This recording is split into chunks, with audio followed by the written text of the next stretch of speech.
Although it sounded like a question, Raze knew better. This wasn't a choice. Not really. They had cornered him, laid out their cards, hinted at their reach, and left no doubt that refusal wouldn't end kindly. Whatever this altar organization was, it had teeth and leverage. Still, he kept his tone neutral. "What kind of task would I be given?" he asked. "I'm just a kid. I doubt I'd be of much use." Himmy smiled, a glint of amusement in his eyes. "We don't need you to be useful yet. Our group operates in the shadows. Charlotte's gifts and my own investigative background make us part of the reconnaissance division. We're sent all across the continent gathering intelligence. You'd start as a low-tier field agent," he continued. "Minimal access to information. Minimal responsibility. Once a month, you submit a report. Any strange sightings, unusual behavior, odd magical activity. That's it. And if something does happen in your area, you might get called in." It sounded manageable. Quiet work. Raze could continue training, growing in strength. Eventually, if he surpassed them all, he'd be in a position to negotiate. Maybe even get the answers he truly sought. Maybe even a way back to Alterian. "I'm planning to join the Pagna Academy," Raze said carefully. "Would that conflict with your expectations? What if I rise to a high position in their world?" Himmy laughed. "You're thinking too small. We already have people in high places, nobility, clan heads, military officers. The Pagna world is already threaded with altar influence. The only exception," his tone shifted slightly, "is the demonic faction." Raze raised an eyebrow. "They're troublesome," Himmy said. "Reckless. Power-hungry. They experiment with anything that enhances strength. They've tried to conquer the continent more than once. History, after all, has a habit of repeating itself. If you're smart, you'll steer clear." That made Raze pause. If they were Altar's enemy, they might be his fallback. A safe zone if things ever soured with this organization. As for the academy, go for it, Himmy added. Climb to the top, become a hero, a legend. Just answer our call when summoned. Pagna is filled with connections, faces, and potential threats. The more you're exposed to them, the better. So, Raze clarified, I can do as I wish? Train, join the academy, even rise in influence? The only conditions are that I report anything suspicious and answer when called. Charlotte nodded. That's correct. One additional rule. Magic itself isn't forbidden, but exposure is. No one must discover your origins. That includes crafting enchanted items. Raze suppressed a grin. Too late for that, he thought. He'd already begun discreet trades with Pagna warriors under the identity of the elusive Dark Magus. No one would ever suspect a teenager like him to be a 5-star enchanter, let alone a 9-star mage. If magical items started circulating in the market, suspicion would fall on someone else. Probably someone older, flashier, dumber. That thought reminded him. Raze raised his hands. A flicker of aura shimmered in the air, coiling around his fingers for just a moment before dissipating. Charlotte watched closely, but couldn't identify the type. Then Raze opened his palm to reveal a small power stone. Can you buy this? Himmy leaned forward, intrigued. You've been busy. Level 1 power stones like that go for around 10 silver. Not a fortune, but enough. Of course, in altar-controlled areas, transactions like that are complicated. But at the academy, you'll be free to sell them without suspicion. That was another burden lifted. Many of the extreme measures Raze had planned, counterfeiting documents, hiding his strength, falsifying identity trails, suddenly became unnecessary. This organization, for all its danger, was also a shield. One last question, Raze said, a smile tugging at his lips. If I accept, will you help me out of my current predicament? Himmy nodded without hesitation. Of course, we take care of our own. The more useful you become, the more we'll protect you. But remember this, betray altar, and there won't be a world far enough for you to hide in. There was no magic, but Himmy's words struck like a compulsion spell. Raze got the feeling that Himmy could read between every sentence, catch every flicker of hesitation. Far more dangerous than any mage, Raze thought. After a moment's pause, he raised his hands in surrender. All right, I'll join the altar organization. I'll follow the rules. In truth, They were constraints he would have had to follow regardless. If altar was as deeply rooted as they claimed, then this was simply him getting ahead of the inevitable. "You've made the right choice," Hemi said, standing up. "Let's get you out of here." With the main hall in use for the interrogation, the Red Brigade elders had gathered in one of the base's grand dining rooms. They sat in a circle around a large, round table. Steam rose from untouched cups of tea, but no one was in the mood for sipping. The room was thick with tension. "This is a waste of time," Elder Targress thundered, slamming his fist against the table again and again, his voice shaking with rage. "There are no other white-haired ones among our ranks. None among the clans. None of importance. Only nameless strays. We should wipe them out, all of them, including the boy. He's a danger to the disciples, and more than likely, he's with the demonic faction." His voice cracked from emotion. Everyone knew the truth behind his fury. Targress was Vaughn's father. Though he tried to mask his personal vendetta in rational arguments, the other elders weren't fooled. "Being stronger than the townspeople doesn't give us license to kill out of paranoia," Elder Jan countered calmly. "If we start acting on fear alone, we'll lose the people's trust. And if they turn on us, we'll fall." A few elders nodded quietly in agreement. Others remained silent, eyes downcast, holding their teacups like anchors. But Elder Jan, another voice spoke, this one cautious and clipped. Elder Nimperd leaned forward. "Why are you so willing to put your faith in these altar agents? Do we just accept their judgment without question? We don't even know them." "You might not," Jan replied, "but the Dark faction does. Powerful clans larger than ours trust them implicitly. If the altars are good enough for them, they're good enough for us." Before the argument could escalate, the door slid open. A clan soldier stepped in and bowed. "The interrogators are ready to present their findings." Without a word, the 6 elders rose, followed by their personal guards. Among them, Sonny walked quietly, eyes sharp. As they entered the main chamber, they saw Raze standing at the center, hands bound, body still. 2 altars flanked him like silent shadows. Elder Jan stepped forward. "You have your conclusion?" "Yes," Hemi said. "You'll be glad to hear. This boy is innocent.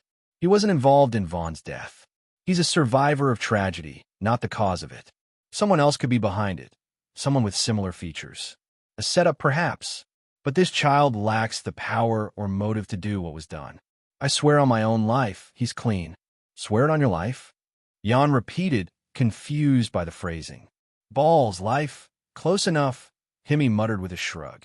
Targress stepped forward, shaking with fury. "You expect us to believe that? Just your word? No evidence, no explanation? How convenient." "Our methods are confidential," Charlotte said, trying to defuse the tension. "Please, Elder Targress, this is not the time for rash decisions." "We agreed to trust their judgment," Jan reminded sternly. He turned to Raze. "Young man, I offer my apology. May we leave this matter behind." "Tisich," Hemi clicked his tongue. "You want proof of his innocence? Then where's your proof of his guilt?"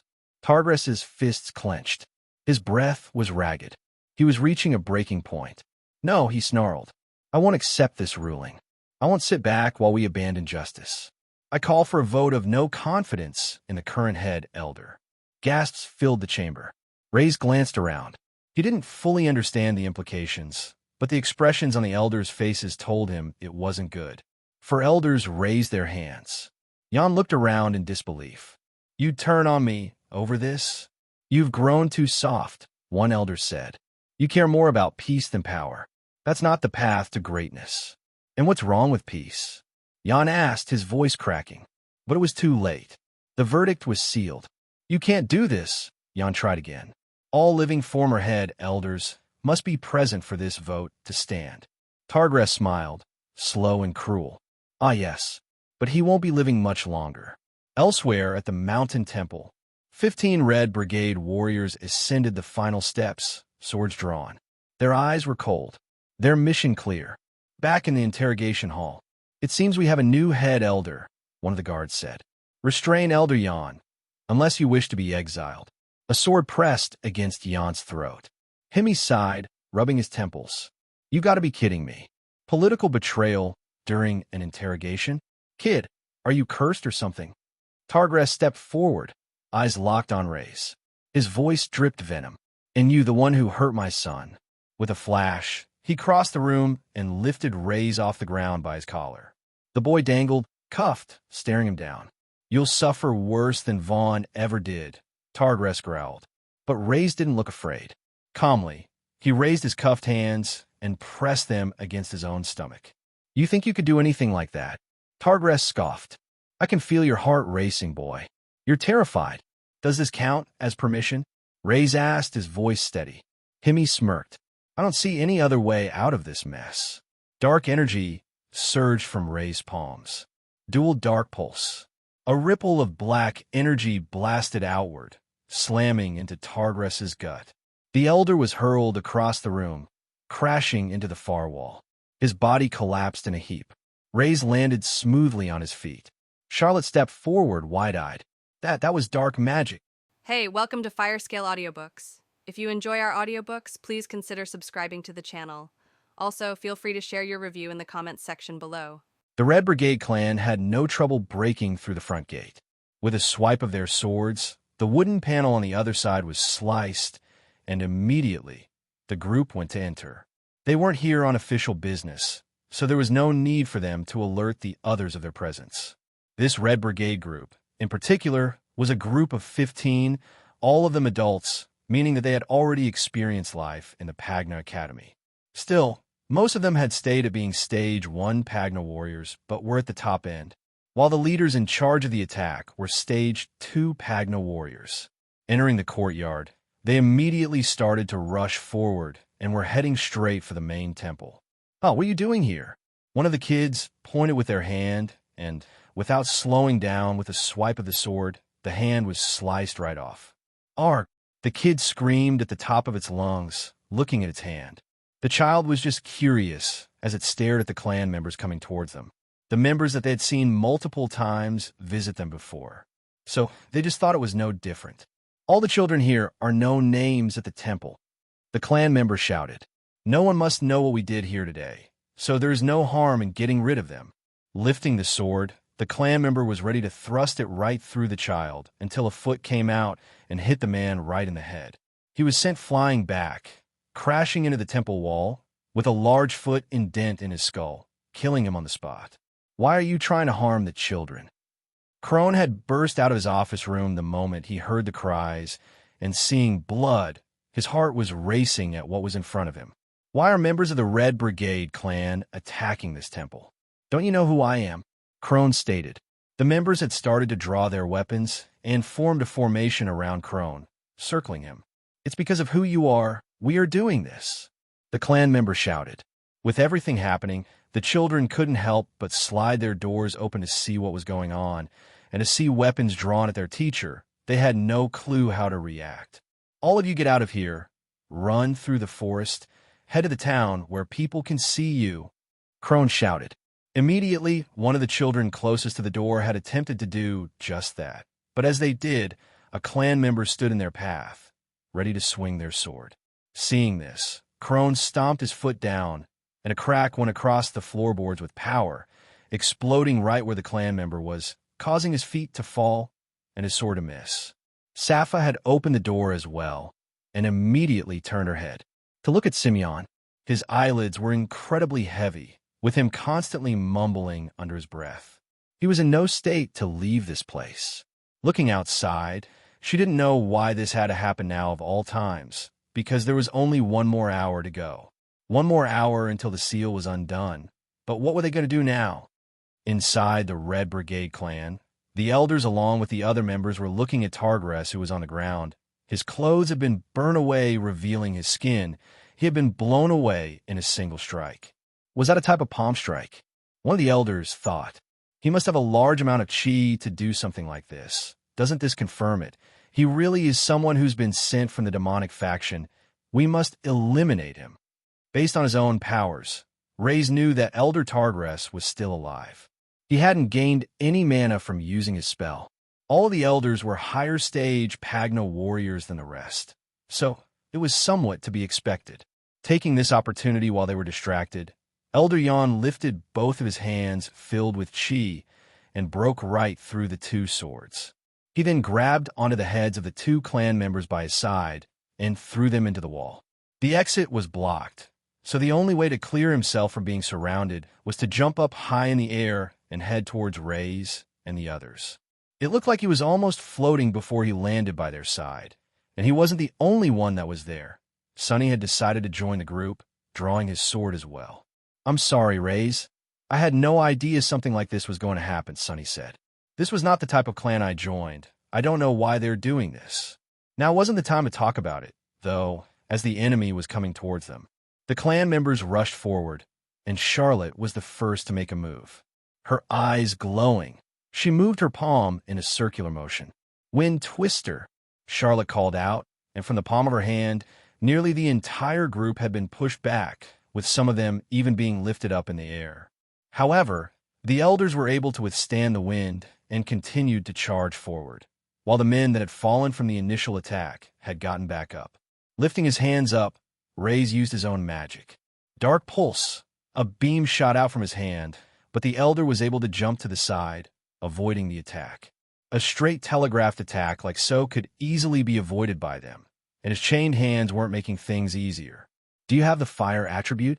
Raze asked Charlotte. "I do, but it's my weakest attribute. I can't produce a spell on the same scale as before.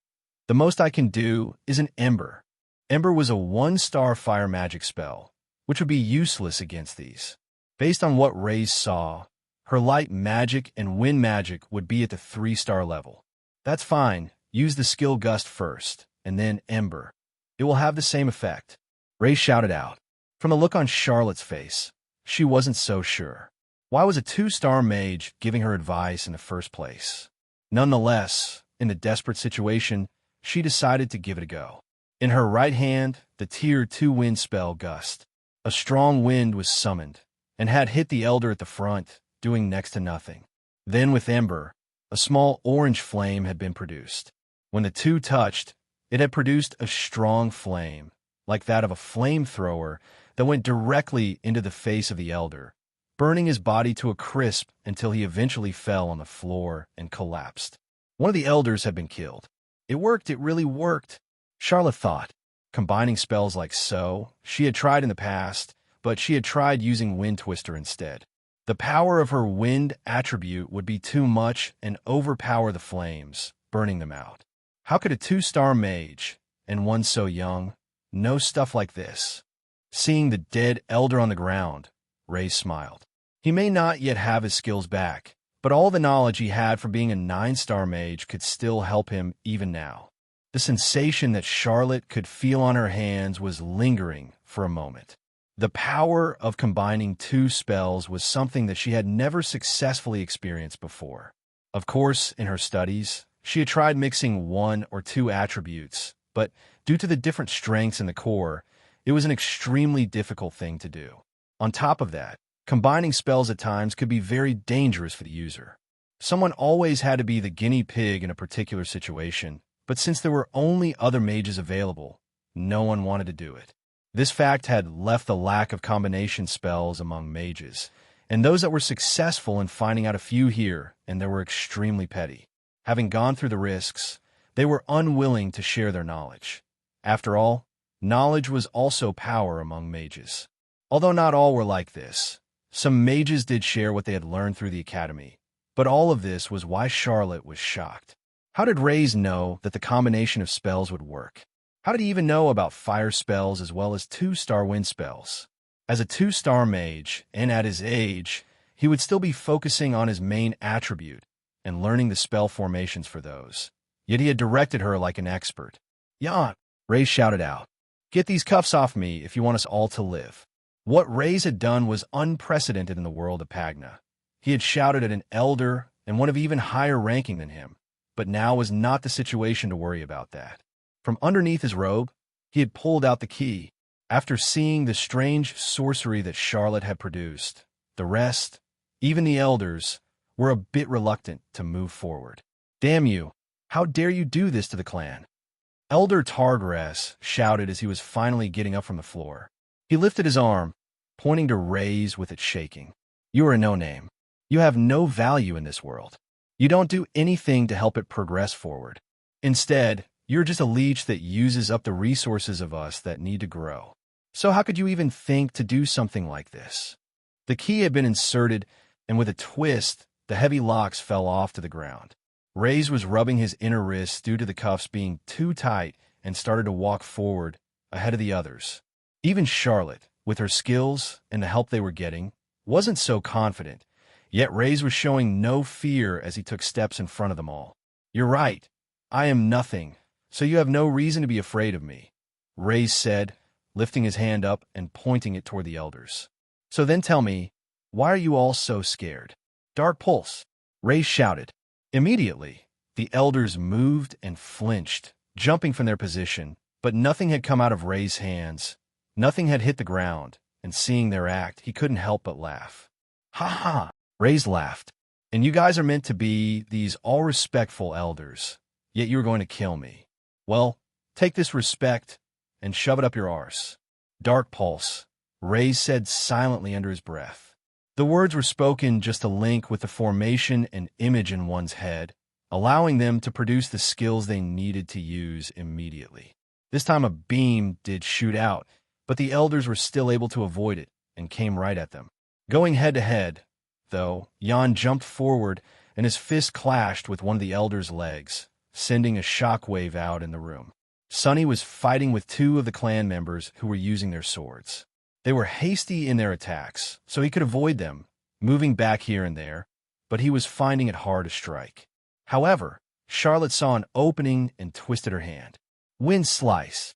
A line of magic came out, hitting the member right in the stomach, cutting through his robes and touching his skin, lifting him up in the air and sending him crashing into the wall.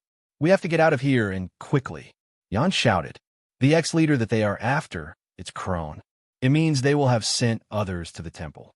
He's not as strong as he used to be." Hearing these words, an image of the floor soaked in blood came into Raze's mind, of him returning, and on the floor, everyone soaked in blood, their limbs having been torn apart, and a voice sounded in his head. "You forced me to do this, Raze. I didn't want to play my hand, but you had to get involved." At the back of the room, a man in a robe, covered with his eyes shining off the moonlight. Shaking his head, he could see Targress coming right at him. Raze lifted one of his hands out while shifting his feet back slightly. "Dark Pulse." The attack left the palm of his hand and struck the floor. Targress had leapt to the side, avoiding the attack, and came right at Raze, but he was unfazed by this, and instead, the Dark Mage had a smile on his face. His feet moved forward, powered by the chi in his body, the two-step shift, and then swinging out his hand, it went to meet Targress dead on. Dark magic was swirling around his knuckles. Dark Strike. The fist collided, hitting knuckle on knuckle with Targress. The Elder was able to block the attack on time, but only by moving his own fist that was still in motion. When the fist hit, a pulse of dark magic came out, amplifying his strike, which sent Targress skidding across the floor once more. Did he just use his Pagna skills and combine them with magic? The level of magic, it was clearly at the 2-star stage, yet amplifying it with a hit. "I don't think I know any mages that have been able to do such a thing since coming to Pagna," Charlotte thought. There was a reason for that as well, that Charlotte was unaware of, but Raze was not. He had a special body that was different compared to everyone else because his body was one from Pagna. However, despite the boosted strength in the attack, Elder Targress was a stage 3 Pagna warrior, and he wouldn't go down so easily. "You too." Himi had spoken for the first time and started to walk forward, his heavy feet plodding across the floor. "Charlotte, Raze, get to the temple and rescue those kids. I would hate to have blood on our hands of those unrelated to all of this." Looking back, Sunny was wondering if the large man was like Raze and the girl. Maybe he knew some sorcery as well. "Wait, but if them two go, will we be able to handle this on our own?" Sunny asked. The numbers weren't on their side at all. Out of anger, Targress had gotten up again and started running forward. Himi went and opened up his large brown overcoat. Reaching inside and following it, a loud bang was heard. It was just one noise that filled the entire room and stopped everyone in their steps. Now Targress was no longer moving, as he had a small hole in his head. His body swayed to the side, collapsing on the ground. In Hemi's hand, he held a small object that many had never seen before. A small amount of smoke came out from the tip due to the heat that had been produced. What Hemi had was something that was not from this world. Reaching into the other side of his overcoat, he pulled out the same object and was now holding them both out, pointing them toward the clan members. "I'll be fine," Hemi answered, holding 2 guns in his hands. The loud bang in the room had come from an instrument that the warriors of Pagna had never seen before. They looked on the ground at Targress, and unlike the times before when they were hit with sorcery from Raze, he wasn't getting up this time. The blood pouring from his head showed that quite clearly. The powers of Chi made a person superhuman, and when they reached close to the pinnacle of the initial stage, they would be able to block regular swords with their bodies. However, none of the elders had reached such a stage, which made the technology of something like a gun a deadly weapon. It's quite difficult to get ammo in this world, so please, don't make me waste too much, Hemi asked. One of the other elders took a step, trying to move, and instantly Hemi moved, firing out another shot. The loud bang occurred, but unlike with race magic, they were unable to move fast enough. The bullet went right through the side of the elder's head, causing him to fall straight to the floor. Witnessing people die so easily in front of their very eyes was a very frightening thing for them. Not a single member wanted to move after that. They didn't quite understand what was happening, just that while whatever the large man was holding was pointed at them, their lives were at risk. Listening to the words of Hemi, Charlotte burst into action as she ran towards the center of the room. Everyone was frozen out of fear, but she still needed to be careful. The one thing mages had compared to Pagna warriors was the ability to use their magic at a distance. Seeing this, Hemi caught on quickly. "You too. It's best if you close your eyes." These people clearly knew more than them. Elder Jan was starting to understand that the altar group was able to do things beyond what they could understand. So if they wanted to live or get out of the situation, it was best for them to just listen. Charlotte lifted one of her hands in the air, and her eyes started to glow slightly white. "I see what she's trying to do now." Raze closed his eyes as well. It was a move that was extremely effective that was used by many in combat. Illuminate. Out from the palm of Charlotte's hand, a bright white light shined, covering the entire room. Those who still had their eyes open were blinded, and even felt a great stinging sensation. "Open," Charlotte shouted, the signal that it was now okay for the rest of them to do so. When they did, they could see that many of the clan members were rolling about on the floor. The elders were squinting down hard, and even when they opened their eyes, they could only see gray blurs through their vision. Running out of the room, they quickly went down the hallway. "Head towards the back exit. There will be fewer of them," Raze ordered. As they took a turn, they could see more clan members with weapons in their hands coming towards them, for in total. "Can you deal with 2 of them?" "I'll take care of the others," Charlotte asked. "Not unless you want me to kill them," Raze answered honestly in the heat of the moment. His mana was already running low. He needed it if he was going to continue to fight at the temple. With the way his enchanted ring worked as well, he needed to kill to be able to regain a small amount of mana back. At the same time, he wasn't confident enough in just the 2-step shift skill that he knew. It hadn't been long since he had become a Pagna warrior, so he had nothing else he could use. "Do you think I have unlimited mana? Or something? I can't do this by myself," Charlotte shouted as she started to swirl both of her hands. "Wind Twister," she shouted, and 2 large whirlwinds came out of her hands, knocking right into the stomachs of the front 2. It had banged one into the other, which allowed the 2 to get past without the need to use any more skills. Eventually, the 2 managed to go out the back where there was just a wall they needed to get over. With a jump, and using the power of the wind, Charlotte had reached the top of the wall. For Raze, he gathered the chi that he had in his body and used the muscles to leap up, just reaching the top of the wall with his hand. He then pulled himself up to the wall. It looks like being a Pagna warrior has its uses. "I'm getting a little jealous," she said. It was time for the 2 of them to head to the temple, and to do so as quickly as they could. Looking at the sky, though, Raze could see the sun was starting to set. "Wait a moment, the time." I was in that cell for an entire night, and now it's already heading towards evening, which means it should be any moment now. Back at the temple, Crone had been putting up a tough fight. He was huffing and panting, but his clothes were covered in marks while his skin had been slashed with the sword all over. His blood was dripping, and he was getting weaker by the second. Formations were extremely powerful things, and used in the right way, they would allow lower-ranked Pagna warriors to take on those who were higher-ranked. The kids, most of them got away, right? Crone had also been fighting desperately, pushing himself while the kids were able to get out of their room and escape. This old man, he won't fall, the clan members shouted annoyed. Now that there were no children for them to use, he knew it was going to be hard to take the ex-leader down. Check the rooms. See if there are any of those runts left, the squad leader shouted. Those at the side quickly went swinging the door open. Crone went to move, but he was met with a sword thrust at him from the front and the side, stopping his movements. The clan member was opening door by door, looking inside to see if there was anyone, and when he swung one door open, his eyes laid on two who were in the room. I found some, the man shouted. Immediately, he went to grab Safa, who was standing in front of her, but she leaned back in time and struck with a large kick to the side of his leg. It was a solid hit, but there was next to no power. What is this kid even saying? The clan member said, as he moved in closer. There was a chill in the air as he got closer. Something wasn't quite right. I. Simeon continued to mumble, repeating again and again. I. At that moment, the ring on his ear started to glow slightly.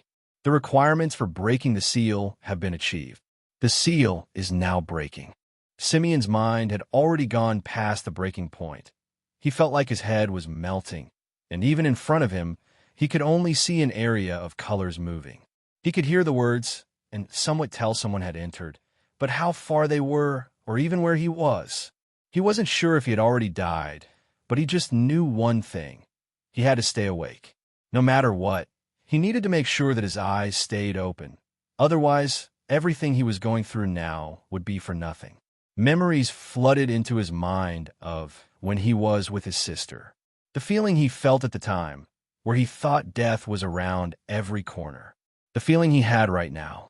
That was when a voice could be heard in his head. Simeon, I promise you, no matter what, you're going to get out of this. You're going to survive. The image in front of him of his sister being attacked, and the final words she said to him ringing in his head over and over. Live, Simeon, you have to live. A rush of power entered into Simeon's body, and the mushy image he could see in front of him started to disappear. He was gaining nearly all of the senses he had around him. He was becoming aware of what was happening. This was the power of the seal breaking. Having endured 3 days of torture, the item's power was flowing through Simeon, giving him a burst of energy. Wait, why is there a red brigade member in here? Simeon thought. To the right, he could see Safa getting up off the ground. She looked hurt, and the clan member's sword was already drawn. After getting up from a daze, Safa could see the man approaching Simeon, and she ran forward, tackling him around the waist. What are you doing, you little starred? Get off me, the clan member shouted, and with his sword raised in the air, he swung it down. No! Simeon screamed at the top of his lungs and darted forward from his position. He held out his arm to block the attack. He still wasn't quite sure what was going on, whether this was just another illusion he was seeing, the same as the one he had been going through in his head with his sister. I can't let the same thing happen again, not this time. The strong thoughts allowed Simeon to be willing to sacrifice anything, and his arm had been given up in the process. The clan member only needed one of the kids to distract the ex-leader, so it didn't matter if one of them went. So he swung with full force. As it hit Simeon's arm, though, a loud clang was heard, the same sound when metal struck against metal. The sword was pushed down, but it wouldn't go through Simeon's arm. What the? Am I still dreaming? Why isn't it cutting through my arm? Simeon said, Are you a Pagno warrior with a steel body? But you're just a kid. The clan member, furious, decided to shift his stance and threw a punch, hitting Simeon right in the gut. It was a powerful blow with chi embedded into it. A heavy clunk was felt, and the knuckles of the clan member were sore. Seeing the opportunity, Safa jumped in the air, kicking her leg off the wall, and punched the clan member right in the face. Seeing the clan member stumble, that's when Simeon thought that this might be his only chance. He rushed forward and went to perform what Crone had taught him. The two-step shift with a punch right at the end. His footwork was still a little clumsy, his fist didn't go through the most direct path, but when it hit the man in the side of his ribs, a crack could be heard as the bones were breaking.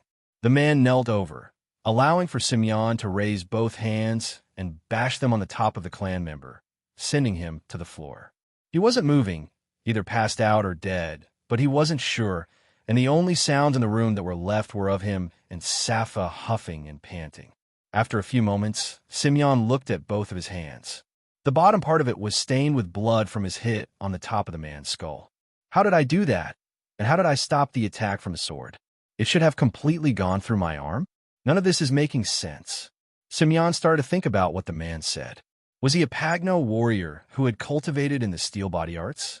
But he had never done such a thing, and he hadn't even finished producing a solid core. He wasn't a Pagno warrior, yet he and Safa were able to beat the man. The earring! Simeon raised his hand, stroking the bottom part of it. Raze said, "If I managed to last the whole time, then I would be able to obtain power outside of this world."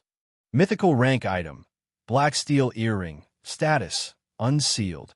This earring can only be worn by the user who unseal the item, otherwise the item will be treated as a normal earring. Effects. The user is able to create a common steel body. The strength of the steel body is evolvable. The steel body's attributes can be changed and influenced temporarily by different attributes of magic that are placed into the earring.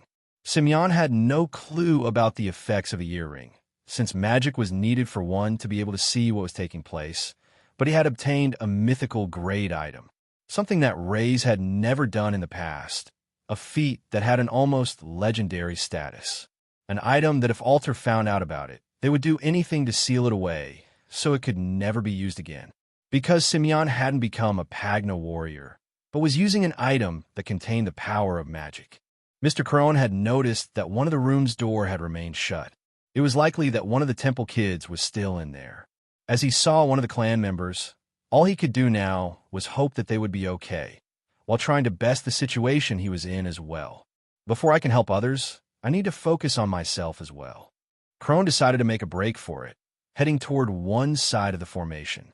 3 of the clan members dashed forward with sword in their hands and stabbed right into his forearms. But Crone didn't slow down, and instead he continued and pushed forward. With the swords impaled into his body, he grunted through the pain and pushed.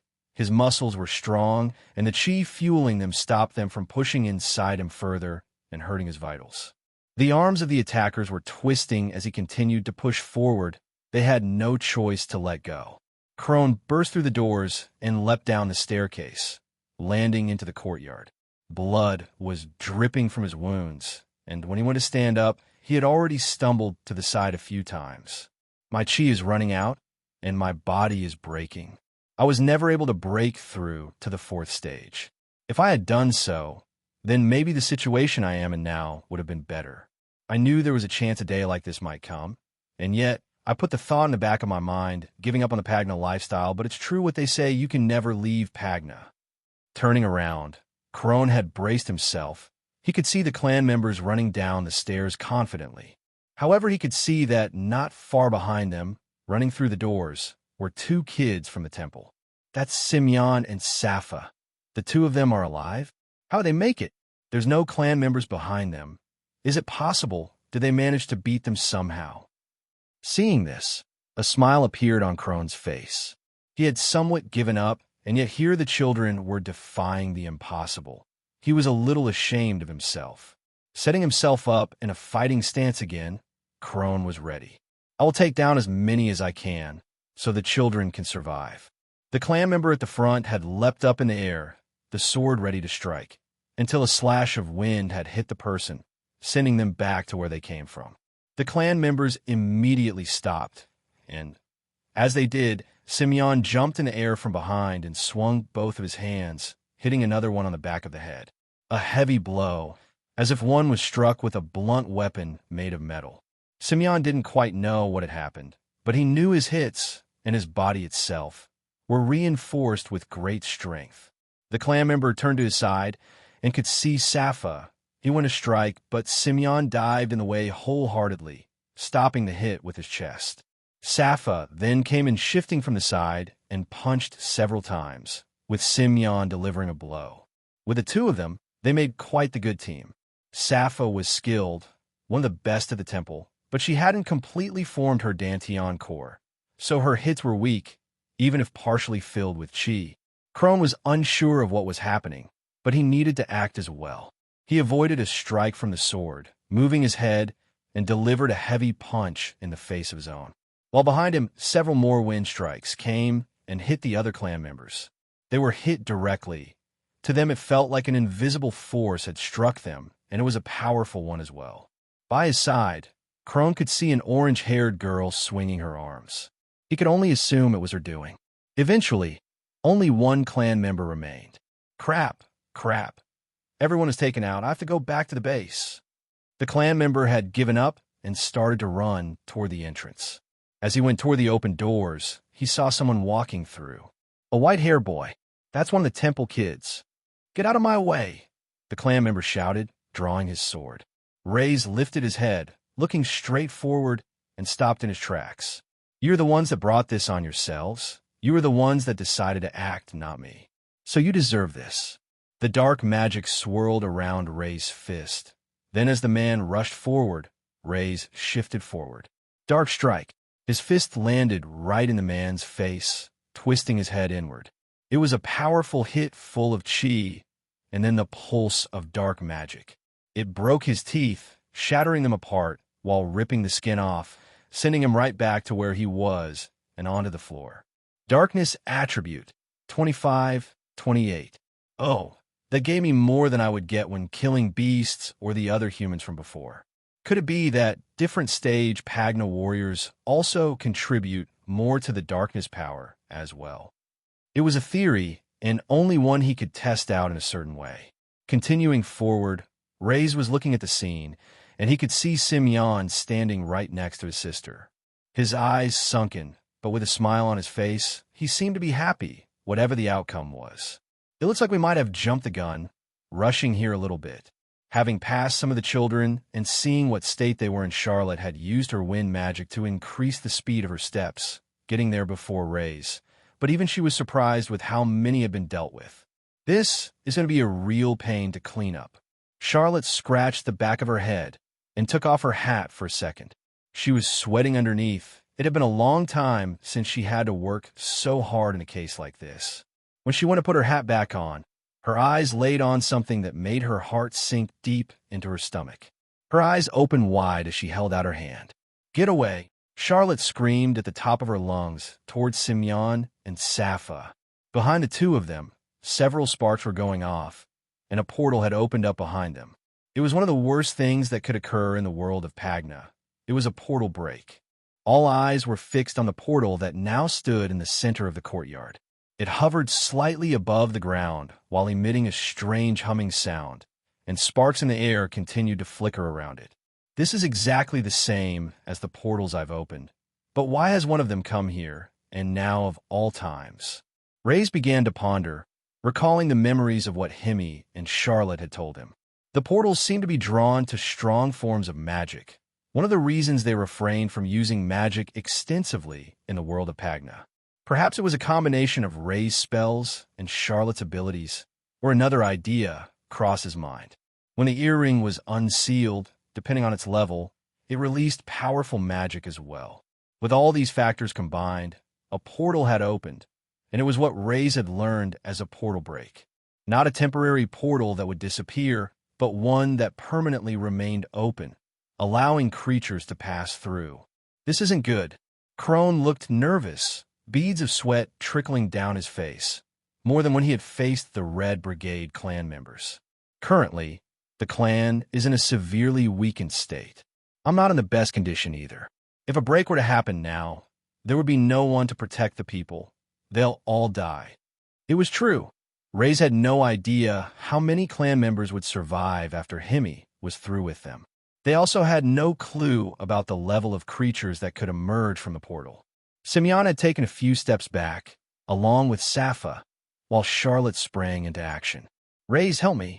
I can close the portal, but it's going to take some time to draw the formation. With almost no fear, Charlotte slid on her knees across the floor, stopping just beneath the portal. From her hat, she pulled out a piece of chalk and quickly started working. I need you to make sure that nothing kills me, all right? Just stop whatever is going to come from the other side. Although Raze was usually reluctant to help in these situations, he didn't have much choice. If a portal break occurred, the creatures might even overpower him. Currently, closing the portal seemed to be the least troublesome option. Approaching the portal cautiously, Raze made sure to keep a couple of meters of distance. Getting too close risked it pulling him in and causing harm before he could even react. Drawing the magic circle progressed smoothly, but they knew it wouldn't last. Thin black tentacles, several of them, emerged and immediately reached for the nearest target. Seeing this, Raze reacted instinctively. Dark pulse. A dark pulse shot out from his hand, hitting the tentacles and causing them to retreat momentarily. However, following the tentacles, a deformed black hand pushed through. It was large and covered in a strange black material resembling moss. Dark pulse. Another attack was unleashed, targeting the arm. Some pieces broke off and fell to the floor, making it flinch back. But the arm remained intact, and visibly, a head began to emerge, revealing what was trying to break through. "Damn it!" Simeon exclaimed, his mouth nearly touching the floor. "Is that Gren? But why does he look like that?" The creature attempting to break through the other side of the portal bore a striking resemblance to Gren. Size, facial structure, and overall shape. Except for half of his face, which was covered in the same black coral-like moss. It extended diagonally downward, covering half of his face. On the moss-covered side, his eye glowed red. "Gren, he's turned into a hybrid," Crone muttered, biting his lower lip. Hybrids were humans who had been transformed by the creatures residing on the other side of the portals. No one knew precisely how it happened, as there had been no eyewitnesses to the transformation. What was known was that it always occurred in the dimensions outside of Pagna. These individuals lost their sanity, behaving like beasts, yet they possessed great power due to retaining their original Pagna bodies while gaining the abilities of the creatures within them. Hybrids were exceedingly dangerous. "I thought I might never see you again, that I had missed my chance back then, but it looks like you managed to return, and now I can finish the job." Dark pulse, dark pulse. 2 successive dark pulses were unleashed. The hybrid Gren moved its arm to block the attacks from reaching its head. The shots were powerful, pushing it back partially into the portal several times. Almost its entire body had been thrust back when the second attack struck. "What's taking so long?" Raze asked. If he had drawn the magic circle himself, it would have been completed by now. Besides, 2 more attacks were his limit. Judging by how the hybrid Gren had reacted, 2 dark pulses wouldn't suffice. They needed to close the portal. I need more mana," Charlotte shouted. "I don't have enough mana to close this portal." Stretching out his hand, dark magic flickered, and a bottle appeared. He immediately threw it to her, while simultaneously launching another dark pulse at the hybrid, keeping it at bay. "Drink it, and close the damn portal," Raze commanded. Judging by the color of the liquid, she could only assume it was one thing. Twisting the lid open, she gulped it down. "I hope this mana potion gives me enough mana." She could feel the potion's effects coursing through her body, re-energizing her. All the power she had controlled before had returned. Not just a portion of it, but all of it. This can't be. What potion is this that can restore all my mana in one go? Why would he have something like this? Did he acquire it from someone? Or did he create it himself? Her curiosity would have to wait. Placing both hands on the ground, she activated her mana, causing the magic circle to light up. It formed a barrier around the portal itself, emitting a white glow until the portal was no longer visible. Gradually, the barrier began to fade, as did the magic, and with its disappearance, the portal was gone. "Did that woman just stop a portal break?" Crone said in disbelief. "I didn't even know that was possible." The good news was that the portal break had been averted, and everyone could finally exhale. They were all emotionally and physically exhausted, almost collapsing on the floor. Still, they managed to stay upright and observe their surroundings. It had indeed been a tumultuous day for all of them.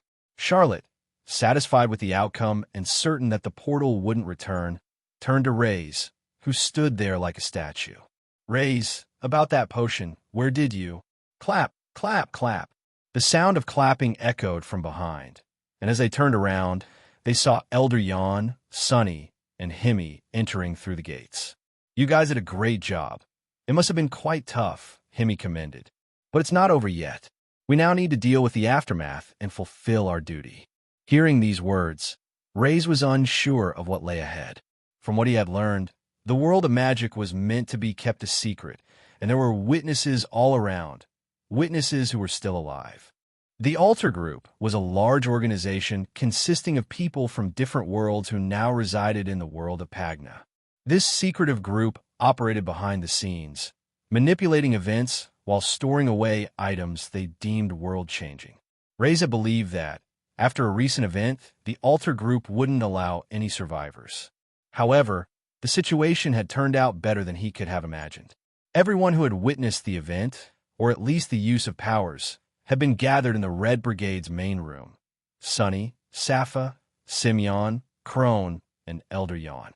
Those who had seen such events unfold and weren't in that room had already perished. Raze was surprised by how forgiving the Altar Group seemed, sparing the lives of those who had witnessed the events. They were informed that they would now become part of the Altar organization, with no choice in the matter. Each of them would be field agents, similar to Raze, but with even less access to information about Altar, including the fact that it was composed of otherworlders. Charlotte had explained to Raze that having eyes and ears everywhere was advantageous, and situations like this arose now and again. After the meeting, the others were sent back to their base. The Red Brigade clan needed to reorganize, and the others needed time to recover.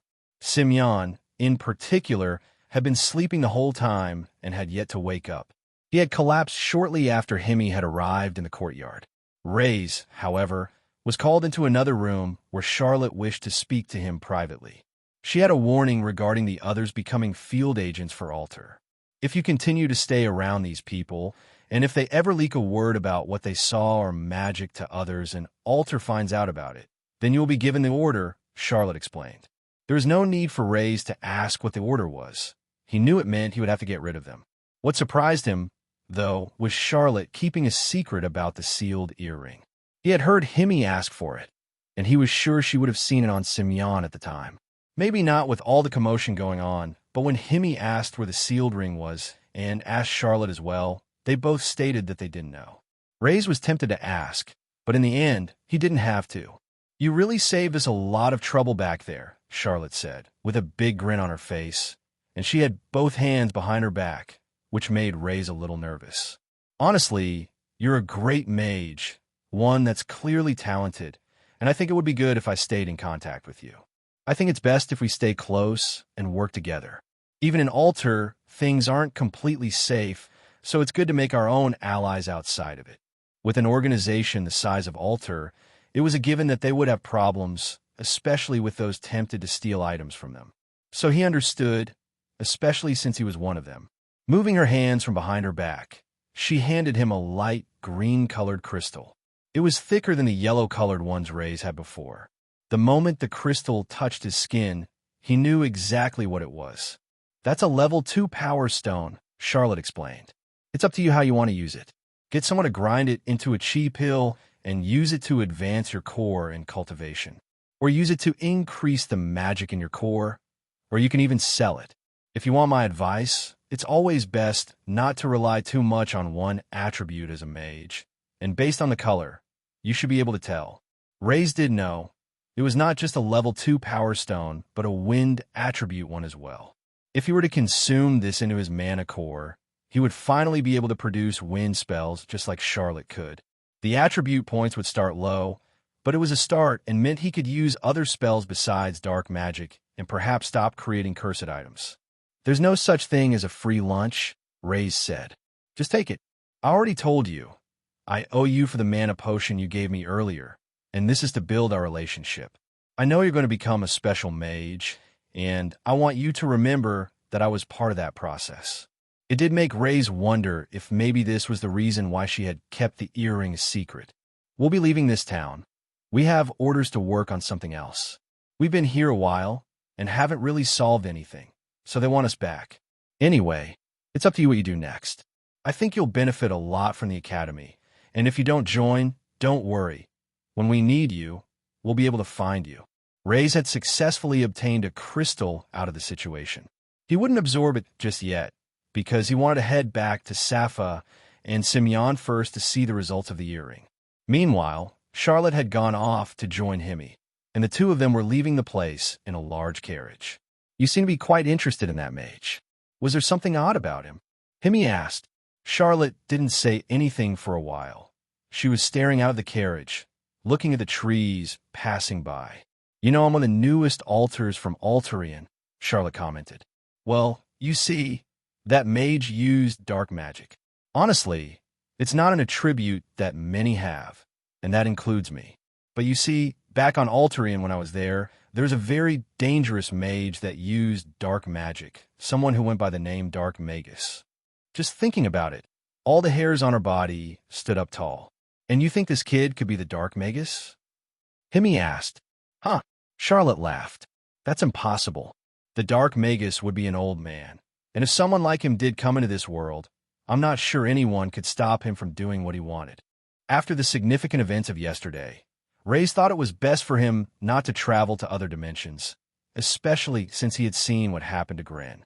Having completely used his mana up as well and given away his only potion at the moment he needed to recover anyway. However, Raze still wasn't stagnant and doing nothing. He had earned some coin from selling the crystals to Hemi before they had left, and now having connections with the Red Brigade clan, he knew if he was to sell them to Elder Yon, he could still get coin for it as well. Since they knew he had connections to the altar group, he could now do things he couldn't do before without the others asking questions. Before, there was next to nothing that Raze could do, and now he felt relatively free in his options, but there were a few things he needed to do beforehand. At the moment, Raze, Safa, and Simeon were in the kitchen of the Temple of All Things. They were still currently standing there, and they wanted to have a conversation away from the ears of all the others. This is quite a great place, huh? Simeon said. To think this is the place where I started my sweet friendship with the two of you. Raze decided not to comment, and instead held out his hand. Taking the earring off, Simeon rubbed the edge of it, and it snapped open. He then passed it over to Raze to have a look at. Before, when the earring was sealed, it was impossible to take it off this way no matter what he did. One could only forcefully take it off like Vaughn, but now that the item was unsealed, it could be taken on and off. But as they would soon find out, Simeon was the only one that could use its effects. Give me information on this item, Raze whispered, with lingering black magic coming out of his mouth. It was quite the sight for Simeon and Safa to see. It hadn't been long since they had seen him perform things that were out of this world. They still hadn't been given an explanation for how it all worked, but after listening to the ones from Altar, it was something maybe they shouldn't ask about. It was up to Raze if he wanted to tell them more, and he was hoping through this that he would learn more. The text of information appeared right in front of Raze, and after seeing all of the effects, including the grade of the item, the fact it was a mythical item, he couldn't stop smiling. Ha ha ha. Altar has no idea what they just left in my hands. Although this earring can only work with Simeon now, I'm sure they would have taken it away if they found out about its capabilities. It makes me wonder if at Altar they still have some sealed items as well. So, is it good? What can this earring do? I mean, the fact that I had a body that was as strong as a sword and as heavy as a rock is already good. But is there anything else? Simeon asked. Your earring, it is certainly special, and you would do well to never let anyone know about its powers or how you obtain them. Otherwise, there will be those after it, Raze explained. As for the owner of the earring itself, it states that it can give you a steel body. At the moment, your body is at something called the common stage, but it is something that can evolve. As for how it would evolve, I can think of few things. Either it would need crystals that contain the metal attribute, Or perhaps there might be a cultivation technique that can help you gain natural energy as well. Raze was basing these facts on the knowledge he already had about magical items and how cultivating dark magic increased the power in his core, so he assumed that it could do the same thing. The world of Pagna was full of cultivation techniques, so he was betting there would be one related to the metal attribute. Wow, so it really is like the steel body refinement technique, Simeon said. Yet, I haven't cultivated or had to go through any of the special training that they have gone through, and there might be easy ways to increase its strength. This whole thing, it feels a bit like a cheat. There's a bit more to it as well, Raze continued. Depending on the different attributes of magic that are induced with the earring, then there's a chance for you to be able to do other things and have other effects as well. Magic, Simeon replied. Magic was something that was known in the world of Pagna, but not in the same way. It referred to when a person would use tricks to fool someone, but it was quite clear that Raze wasn't referring to this. You saw what me and that young girl could do from before. That's what magic is. People can use a number of different powers with different attributes, just like how the earring has given you the power of steel. For now, though, it's best that you don't learn more about it. Just take the earring as a blessing. After finishing his explanation, Raze handed the earring back. It was useless in his hands. Although he probably could have found some way to reveal the earring and try to become its new owner, the whole thing didn't seem worth it, and he had somewhat imagined what Simeon had been through to obtain the earring. Simeon had done no bad to him, and with everything he had been through, he surely deserved the earring. Holding it, Simeon held the earring tight, clenching it in his fist, and then he went down on one knee, facing right at Raze. Raze, I don't think you understand how much you have changed my life, Simeon said. I never thought that I would have the strength to become a Pagna warrior, never even thought of besting them, and now all of this has happened. I really think, with this, I can become what I nevertheless thought I wished. I truly thank you, which is why, right here and right now, I swear my loyalty to both you and Sappha, the two of you who were there for me during the whole time. Whatever you need me to do, whatever the cost, I will always do as you ask. Simeon lowered his head, looking down right to the floor. It showed his sincerity in this entire situation, and Raze was quite taken aback by it all. The whole time I was at Altarian, was there ever a time when someone swore their loyalty to me like this? Perhaps there was one person, one who had never betrayed me. Maybe they are like her. Both of them seem honest people. Naturally, seeing Simeon in such a position, Raze placed the whole palm of his hand on top of Simeon's head. It didn't feel odd or strange, despite the two of them being close in age, nor was it something Simeon had ever seen before, but he went along with it. With the life I have lived, it has become quite hard for me to trust others, but when I told you about the earring, you were the one who put your trust in me. Despite knowing what I had done for some reason, you had also decided to keep things to yourself. Sappha also has shown her loyalty as she protected what was mine at the cost of her life. Back then, I had given her the choice to accept a family name, and now I'm giving the choice to you as well. Do you, Simeon, accept the family name Cromwell? To accept the name, it means we will protect those that bear this name, look out for each other, and never betray the family name.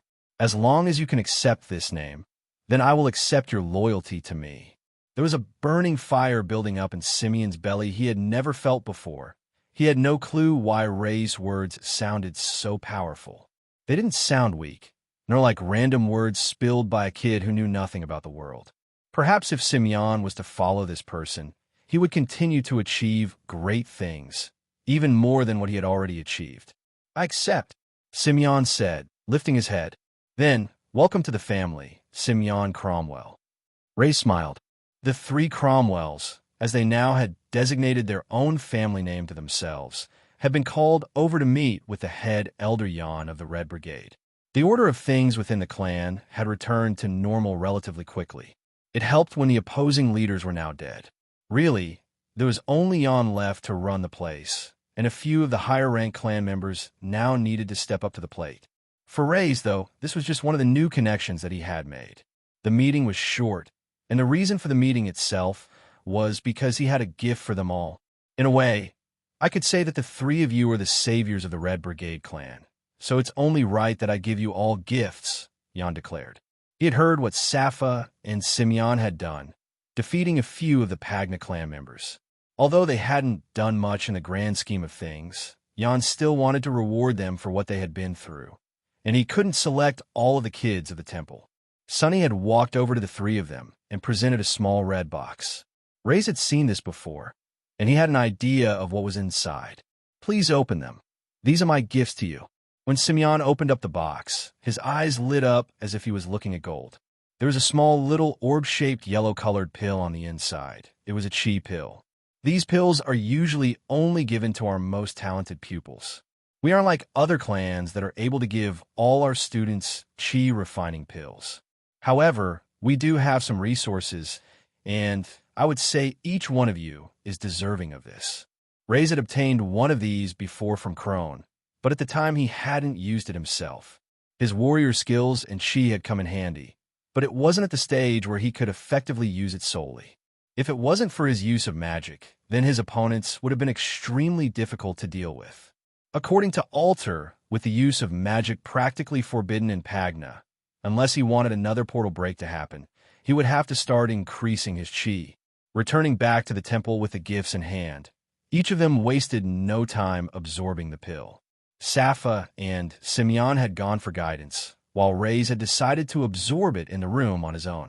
He had already experienced absorbing crystals and thought that this would be somewhat the same, only that he had to focus on the energy going into his dantian instead. It didn't take long, and after the pill was absorbed, his muscles and cells felt alive, vibrating with energy. It wasn't enough to make me a second-stage warrior, but I can feel that my general chi and entire body have increased. While the others are still busy, I might as well get on with absorbing this as well. In Raze's hand was the level 2 power stone that contained the wind attribute. Finally, he was able to use magic other than dark, and he was quite proficient in the wind attribute as well. Closing his eyes, he got to work, and just like with the other crystals, the energy was being absorbed into his magic core that was surrounding his heart. He could feel the energy gathering inside, and the flicker of his core changing slightly. It's been absorbed, and I can tell I can now use wind magic as well, but unlike with the dark attribute, I have no way to actually measure my level of increase. It would be good if I could just use some type of measuring ring. Not one that needs to give me anything, but just one that would show me the same information as the current ring I have. If Raze was to take a guess, he would guess that his wind attribute was currently sitting around 5 points. The magic produced using this would be weak, even if it was a tier 2 spell. A knock was heard on the door, and sliding on in was Simeon. There was a giant grin on his face as he entered. His skin seemed to be glowing brighter than usual, but there was a strange smell coming off from his body. Lastly, a small amount of blood on the front of his clothes. Simeon flexed his bicep muscle toward Raze. I absorbed that chi refining pill, and you won't believe it, but I finally established my chi dantian, which means I'm a level 1 Pagna warrior, Simeon said as he kept on looking at his body. Ah, and it's not just me as well, your sister, man. She managed to reach the first stage as well. It just went to show how effective it was for a clan to have these pills, and perhaps how quickly other more affluent and larger clans could progress their disciples with these items as well. Oh, by the way, I think Crone wanted to meet us 3. This time, the 3 of them entered the main hall. Crone was sitting down with his legs crossed, and there were 3 cushions laid out for them to use. As Raze was heading to his seat, he noticed that Safa had a small amount of blood on her shirt as well. I have called you 3 here because I wanted to ask you a question. Do all of you plan to join the Pagna Academy? Safa looked at her brother, while Simeon looked toward Raze. He had pretty much already decided, especially now he was a first-stage Pagna warrior, but he had already promised to be a follower of Raze. So wherever he would go, Simeon would follow him. I do plan to go, as I believe that is the area where I will progress the most, Raze answered, knowing that the others were waiting for him. I see. I thought that would be the case. What I want to inform you all is that for you, children who bear no name, it will be the toughest, Crone explained. Those who usually are Pagna warriors are children with high connections to merchants or members of clans. There will be those with large backings that stay there, including those from the biggest clans in the Dark faction. It is a cruel place that will show you just how cruel the Pagna world is. A place where those that have higher power and positions are able to abuse their way through. It is part of the reason why I wish to leave the Pagna world. For you children who have no name, you will experience the toughest lives. With this information, do you still wish to go to the academy? Without hesitation, Safa and Simeon nodded. It was the first time Raze had found out that she too wanted to go to the academy, and soon Raze followed by nodding. I can't change your mind. The reason why I bring this up is due to mine and Jan's connections and the fact that you have all reached the first stage. We have been able to make a special exception, and you are all able to join the next assessment that is to take place in the next 2 days, regardless of your age. Raze, I know you are incredibly strong and have powers I do not understand. It will be up to you to protect these two, but as you go, I have one final warning. Don't try to make too many enemies. The next stage was set for the 3 as they were to join the assessment stage of joining the Pagna Academy. The sky was covered in a red hue, and the air was heavy, leaving a slight tingling sensation on one's skin. For those who weren't Pagna warriors, it would feel more like a sunburn, leaving one incredibly itchy. The place also had a lack of oxygen, giving the same effect as a person when they were in a high place. Because of these things, it wasn't usually a place where one would venture. It was a place that only Pagna warriors went to, and not even the usual Pagna warriors. This was another dimension. It was not the world of Pagna, and it was filled with deadly beasts. Standing in the center was a man cloaked in fish-scaled, dark blue-colored armor, holding onto 2 swords that curved upward. On the edge of the sword, it was jagged and white, while main part of blade was a dark blue, giving it the appearance of a giant shark tooth. Dashing towards his side was a beast that was as large as a car. It had dark red eyes and spikes running down its spine. It shook the ground as its feet hit the floor. Gunther held onto the 2 swords in his hand, and when the beast was right by his side, he swung both of the swords.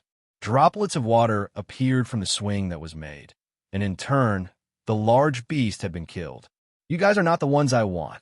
Spinning around, Gunther swung his sword again, slashing another beast, and it fell to the floor, joining the rest of the field of dead beasts that were on the ground. Why won't you come out? Gunther yelled, huffing and panting. Gunther was a member of the Flowing Force clan, one of the big 5 clans of the Dark faction, and he himself wasn't a nobody either. He was next in line to become the headmaster, ahead of his 3 brothers. He was a Pagna warrior that had gone past the initial stage and was now at the middle stage, a 7th-rank Pagna warrior, and one of the most skilled in the Dark faction. However, it had been over several years since he had reached the 7th stage, and he had yet to progress. He was in one of the highest-ranked portals that his clan owned, and he would continue to hunt any moment he had. But the level of crystals he gained, it was useless to his development and were no longer helping him. I don't understand. All of the other portals, if I was to kill beasts this much, then usually a much larger one would appear. The Dimension Boss, but it hasn't appeared once? Does it just not think I'm strong enough?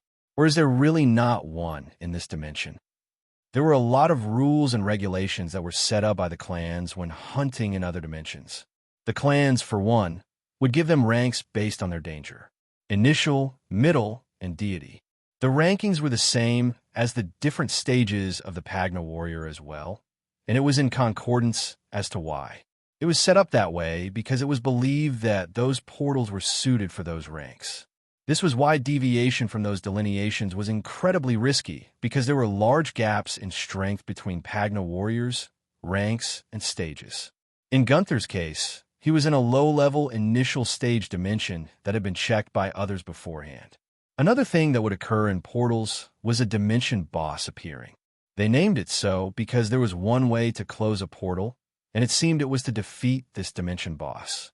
However, most clans would try and avoid defeating the dimension boss as they wished to continue gathering crystals from those lower. Only if the clan had an abundance of portals or felt there was more to gain from killing the dungeon boss would they allow it. In Gunther's case, he believed the crystals from the dungeon boss could be turned into a chi refining pill that would allow him to grow to the next stage, but for some reason, No matter what Gunther would do, the boss just wouldn't arrive. If I can't get to the Dimension boss, then I guess I'm just going to have to try and get permission from one of the other clans to use a higher dimension portal. But I would have to give him something in return. If I could get better equipment, or get some chi pills that could help me advance. The alchemists haven't come up with any new creations other than some buff pills that gain temporary strength. If only they could have some breakthroughs. With nothing else left to do, it was time for him to leave the area. In his hand, Gunther held a light blue stone. It looked similar to that of the Power Stones, but this was a return stone. It was something that if crushed would return one to the place of their origin. It would be an item that was rare for some, but for someone of his status and position, they were easy to come by. Rather than heading and finding the portal exit, the stone was crushed and his body was starting to light up. The next moment, he had disappeared. We greet the young master. A group of men, covered in dark blue cloth, bowed down. They were in a wooden floor dojo room, and the portal was behind Gunther. "Sir, we have some important information to give you," one of the men standing at the front stated. "Firstly, the Academy Master has contacted you, asking for your attendance at the next assessment." "Oh," Gunther raised an eyebrow. "This can be the opportunity one was looking for. As for the second matter, there's been a bounty placed out for anyone with information on a particular individual. It was sent by the Crimson Crane. The Crimson Crane, who annoyed them that they would put a bounty out for them." Gunther asked, "It's a person named the Dark Magus. In the world of Pagna, a successful business could be determined by the grandeur of a building and its size. The larger it was, the more customers it could cater to. A building in a place that could be filled with people would require a lot of land, but more importantly, high-value locations were targeted, meaning a lot of money needed to be spent on protection from other clans. In one city, there was a 5-tiered restaurant.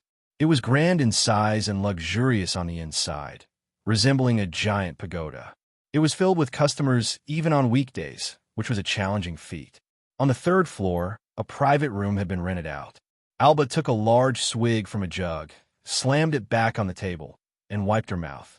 Her captivating, slightly red-pigmented eyes shone brightly even as she drank. Being one of the most popular Pagna warriors, along with her buxom figure, made her attract a legion of die-hard fans. Many had tried to join the Crimson Crane with the sole intention of meeting her, but the Crimson Crane remained a small, formidable unit focused on strength, rather than a large clan with many followers. "If your fans saw you like this, I'm sure many of them would die of heartbreak," Dame commented, swiping his hand through his hair to ensure it looked neat.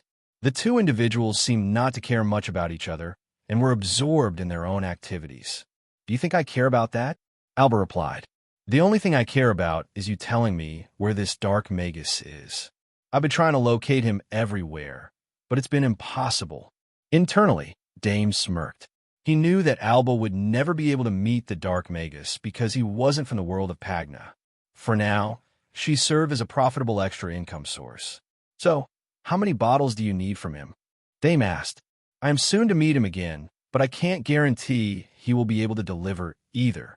"I already told you." Alba lifted the drink, downing it again. It wasn't the lightest beverage the restaurant had to offer, and she had already gone through 3 bottles during their initial conversation. "I don't just want the strange things this guy makes. I want him to join our clan. If he were to join the Crimson Crane, then we would become an unstoppable force. Even the Empire would be afraid of us. Someone as skilled as him would surely be willing to join if I could make him the offer." "Did you pass on that I wanted him to join?" Dame contemplated his options. Should he keep the Dark Magus's talents for himself? The potions created by the Dark Magus were impressive, but there were other alchemists in the world capable of creating more potent and versatile chi pills. The type of potions created would only benefit a subset of Pagna warriors. Even with 100 of these potions, an initial tier warrior would not be able to contend with a warrior 1 stage above. "How could I have done that when we haven't even met yet? Anyway, I'll put you down for 10 more potions just in case." "This man is a secretive person," Dame lied. He wondered whether it was possible for the Dark Magus to return to his world. Perhaps he could learn the methods firsthand. "You are truly useless," Alba said. "That's why I decided to take matters into my own hands." Dame's heart started to beat louder upon hearing this. What do you mean? What did you do? This was one of the reasons why Dame disliked contacting Alba so much. Although they had gone through various adventures together at the Pagna Academy, he remembered the trouble they had faced because of her unruly behavior. In the first place, she couldn't be controlled, which was why she had formed her own clan outside of the main factions. Shaking the bottle in her hands to gauge how much liquid remained, Alba took one last swig and grabbed another. I decided to put a public bounty on him, Alba announced. Anyone who knows anything or can provide information about the Dark Magus will receive a level 5 Power Stone. Dame's eyes widened at the generous reward. It was clear that Alba valued this person immensely. A crystal of this level, those that were struggling to advance to the next stage would kill for an item like so. It wouldn't just be the individuals themselves, but many of the clans would be willing to kill just to get their hands on something like that. However, the most worrying part was Alba's extensive network of connections. Alba had done numerous favors for almost every faction and had influential contacts. People in high places that would do well to get her favor. If an announcement went out, it wouldn't take long for everyone to know about the Dark Magus. With a high reward, it would also pique their interest even if they weren't friends of Alba, but just because it was something that she wanted. Come on, you didn't have to do that. Don't you trust me? Dame asked. Alba responded, Why do you think I'm doing this in the first place? It's because I don't trust you. Right now, all members of the Crimson Crane have spread out across each faction looking for him, but they have found nothing. So, it makes me wonder how someone like you is able to encounter this person when none of my people have. Which is why, even if you do bring me information on the Dark Magus, you won't receive a reward. Clearly, you're hiding something. Finishing her last drink, Alba stood up and adjusted her clothing, especially her top where her ample breast had almost burst out.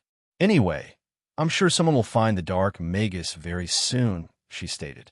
Until then, tell the Dark Magus that I'm willing to buy anything he produces at whatever cost. A couple of days had passed since Crone had mentioned the others joining the next assessment for Pagna Academy. They had one every year, meant for those who had turned 16. However, technically, anyone who was already a Stage 1 Pagna warrior could apply, especially those with a recommendation, and that recommendation had come from Elder Jan and Crone. Either one of them seemed to have a connection to the Academy, but judging by their words, it was also clear that the help would only go so far. They were on their own from there. Right now, the three of them were traveling via carriage, heading to the Pagna Academy. Sitting in the back, both Safa and Simeon were reading books in their hands, and as they went over a large bump, Simeon nearly went flying out of the carriage along with the book. Man, this stuff, how are we meant to learn it just from reading? We don't even have time to practice any of this stuff. Simeon complained. I mean, I'm grateful that the Red Brigade clan was willing to share their skill books with us, even though we aren't members. But aren't we at a big disadvantage? Raze knew why Simeon believed this. Even the Red Brigade clan members have been learning a wide variety of skills to be used with their cultivation powers. Although they were all first-stage Pagna warriors, the only skill they all knew was the two-step shift, while others knew a wide range of skills they could use. Hence, they were clearly at a disadvantage in this whole thing. Oh man, I can see it already. We'll be treated as laughingstocks, the no-names with no skills, no talent, and no love. The last comment raised an eyebrow from Safa. She felt like the matters were unrelated. Hey, Raze said, we do have a name, remember it. Sorry, Simeon replied. He knew that Raze was serious about the name thing from before, but it was hard to change habits. Nearly their whole life, they had been told that they were practically nothing. Hey, are you going to try to learn any of these techniques in here by any chance? Raze had a flick through the books, and he had actually tested one of the skills, but when combining the chi energy he had obtained in his body and the Red Clan skills, it didn't feel as if it was at its full potential. It was somewhat like casting a wind-type magic spell using dark magic. In some cases, it could work, but the effectiveness or the design of the spell to be used wasn't for that purpose, causing it to be less than subpar. Is this what Crone talked about? How different chi energy can be used to profit from all types of martial arts, but skills were designed with a specific type of chi energy in mind. So if the type of chi energy I have isn't dark, then what is it? Raze had managed to do some research. There were multiple chi gathering techniques, not just those that belonged to the dark, light, and demonic factions. There were also what were known as neutral techniques. However, even within the factions, there were cultivation techniques that could cross borders, allowing effectiveness in maybe light and dark skills, but the number of skills available for these were next to none. At the same time, with the light faction and dark faction feeling as if they were polar opposites, there would be many who would attack the other just for using skills or energy that were similar. Light fighting dark. What type of childish thing is this? Raze said out loud without thinking about it. I don't want to waste my time on techniques that aren't the best for me. I would suggest for both of you to do the same as well. Simeon, you have a strong body, so try to find skills that would bring out this more. Safa, we don't know if you will be skilled in the bow, the blade, the spear, or your hands. I would figure this out first before you try to learn skills. Simeon was biting his tongue. He wanted to ask something, but was stopping himself from doing so. Instead, he decided to place his head down and continue to read the book. Although he had no time to practice, at least he could visualize. Go on, Raze said. What did you want to ask? You could tell. Simeon replied. Well, with all the sighing and opening your mouth, closing it, and looking away, I think I would have to have been blind not to know. Closing the book, Simeon wanted to make it clear that he thought this was quite important. I will only ask this once, and then I'll never bother you again after this. I promise, Simeon asked. About Magdash. No, Raze replied straight away. The more you know, the more you'll want to learn and then rely on it. It will be harder for you to improve as a warrior, and besides, it is a dangerous thing. I would rather you not get involved in any of that. Just think about it. If you knew how to use both, then you would have to study both as well, and you're having much trouble just studying this as it is. Nay, the sound of the horses screaming was followed by the carriage coming to a sudden stop. The three of them jolted, nearly falling on top of each other. What are we here? Simeon asked. Safa was shaking her head.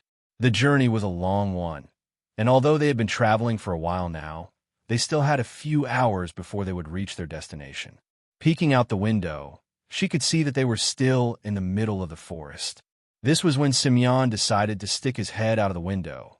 He could see their driver running right past the window, as if he was trying to break a world record. Something had startled him. Seeing the driver of the carriage set off like that, a wave of concern filled all three of them. Opening the door, the three of them exited, and it was quite clear why the driver had run off like he had just moments ago. How? How do we keep on getting ourselves into these types of situations? Simeon commented. Blocking their path in front of the carriage and horses were 6 rough-looking men. They were in tattered clothing that only covered their manly chests and only a little part of their legs. The men looked like those who barely bathed, and they had several missing teeth as they grinned widely with their weapons in hand. Setting eyes on them, Simeon knew immediately that these were bandits. Bandits were a common group of people in the world of Pagna. They didn't live in the villages, towns, or cities because they were outlaws. Instead, they would set up camps in the deserts, forests, and various other landscapes across the continent. They would target all those traveling along the paths between the cities and villages, hoping to earn a pretty penny or at least take their goods. It was because of them that several people would have to hire respectable warriors for their journeys, which they had none. I knew it. My plan was perfect. The large-bellied, 6-foot man said. His facial hair covered the entire lower half of his face, making him look more like a bear than a human. With the assessment taking place today, there are plenty of those who would have to take this path. Those rich nobles and clan members wouldn't dare send their precious children away without giving them some coin. So hand them over. Simeon slapped his head into the palm of his hand and was constantly shaking it. We're poor orphans. We're not the ones you want. Simeon shouted. Do you think if he had any money, our driver would just run off like that? The bandits looked at each other, but they didn't believe them. The thing was, what Simeon had said wasn't actually true. Raze had quite a bit of the payment left from what he received from Altar, and he had also received coin from selling one of the Power Stones. Haha. That's what everyone says, the bandit declared. And if we can't get anything from you, we can kill you and at least take the horses.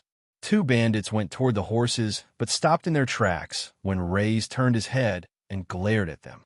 "I paid for these horses, which means at this point in time, they belong to me," Raze declared. "I don't feel like taking the horses either, so I don't grant you permission to do so." The gaze Raze gave them penetrated the back of their minds, and they were reluctant to take another step further. It was then that Simeon thought that maybe they could get out of this situation without needing to fight. That was until a bandit drew his curved blade from the side and went ahead to strike Raze. Immediately, Raze moved to the side, placing both hands on Simeon's shoulders, and then lifted his body and placed it in the path of the sword. Simeon raised his hands instinctively, and a loud clang was heard as the sword was stopped by Simeon's body. "What the? How's my sword not getting through?" the bandit shouted. "Oh, what the? Is this how you treat what you call a family? You shoved me in front of dangerous things," Simeon shouted. Tears were almost running down his cheeks. He was already frightened by the situation as it was, and then he was thrown right in front of the sword. No matter how strong his body was, he couldn't get used to it and didn't quite like the feeling of being a human shield either. Not wasting the opportunity, Safa struck with a punch, hitting the side of the bandit's ribs, and a loud crack was heard as he was thrown off to the side. She's good. She knows when to take advantage of the situation and is quick to act in response as well. Safa was already one of the very best at the temple, and she hadn't even been there a long time. And now that she was like this, her speed and power were at another level, a level that these bandits couldn't handle. "You should think about the situation with a clear mind," Raze said. "If these guys were any decent, then they would have joined a clan themselves in the first place. Bandits are just those who failed to make it anywhere in life. Besides, you said that you wanted to train, right? Well, here is your chance." There was a slight shock factor with the bandits, seeing one of their allies going down. The truth was, this was the first group the bandits had come across which they believed was an easy target. The bandit leader was worried that his plan was going to fail, seeing those that came through here were littered with guards, and then he saw an opportunity right in front of him. With 6 of them, he was sure he could take on warriors who had yet to experience the real world. Get them all at once. If you go one at a time, it will give them a chance to act." The leader shouted. One of the bandits swung the sword to the side. Simeon, now a little more aware of the situation, swung his arm toward the sword, adding the power of chi in his swing. With the power of chi in his steel body, when the two collided, the sword was snapped in half. Following up with a punch to the stomach, the bandit fell to the floor on his knees. Wait, he fell with one punch. Should it really be this easy? Simeon thought. The 2 of them had been through a life or death situation, with the added effects of the earring and the fact that Safa had gotten rid of her hesitation. Slowly, the 2 were realizing that they were strong and what it meant to be a Pagna warrior. The leader had charged forward in a panic, not believing that his plan had failed, and seeing how 2 of them were fairly skilled, he had gone toward the one person who had yet to do anything. "I'll kill you and take all your money to hire new men," the bandit exclaimed. "Why does this always happen?" Raze thought. The other 2 weren't the only ones who had grown in strength. Raze had absorbed the chi pill as well, having already established a Dantian core. He was at the peak of the first stage. Shifting forward with his chi, he moved in quicker, and when he struck with his hand, he had activated his wind magic, activating a spell. Silent Strike. Raze had already gone past his opponent, his hand covered in the wind. Out from the bandit's neck, blood started to spurt out. "I'm not as kind as the others. If you try to take my life, then you should be prepared to lose yours." Dark Attribute 28-29. Wind Attribute 5-6. The Wind Attribute, out of all the attributes of magic, was the most coveted by mages. This was due to how easy it was to raise its attribute power, at least at the beginning. The way to increase its power was from repetitive use. The more a mage used wind spells and powers, the higher the attribute points would rise. As the points rose more, one would have to count surely in order to use the spells more and more to increase them.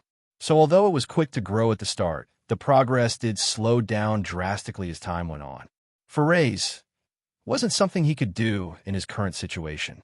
If he was to spam his skills, using them one after the other, he would have no mana, and he was still in a dangerous situation. He still was no closer to the truth as to why his family had been killed back then, and the possibilities of assassins being on his back. On top of that, since he had a dark core, his wind attribute points could never rise above that of his dark attribute. At the moment, he had no ring to gauge exactly if his powers had risen in numbers, but he could feel within his core his power was rising. Looking up, Raze was surprised that he didn't need to do much. After the two realized that they had some strength, the rest of the bandits were now rolling about on the floor, with a few broken bones here and there. Since our driver has run off, one of you figure out how to ride or steer the horses. Raze asked. Huh? Why us? What makes you think we can ride a horse if you can't? Simeon replied. Because they no longer exist. Raze replied back and stopped himself there. He realized that he might have said something that would seem absurd to others, even for him. Sappho was the one who had accepted the task, as she went up to the horses and immediately started to stroke its face by the side. They seemed to be quick to accept her, seeing how that situation had been dealt with. Raze went to deal with the other situations. He placed his hand out, looking at the men rolling about on the ground below. Wind strike, Raze said.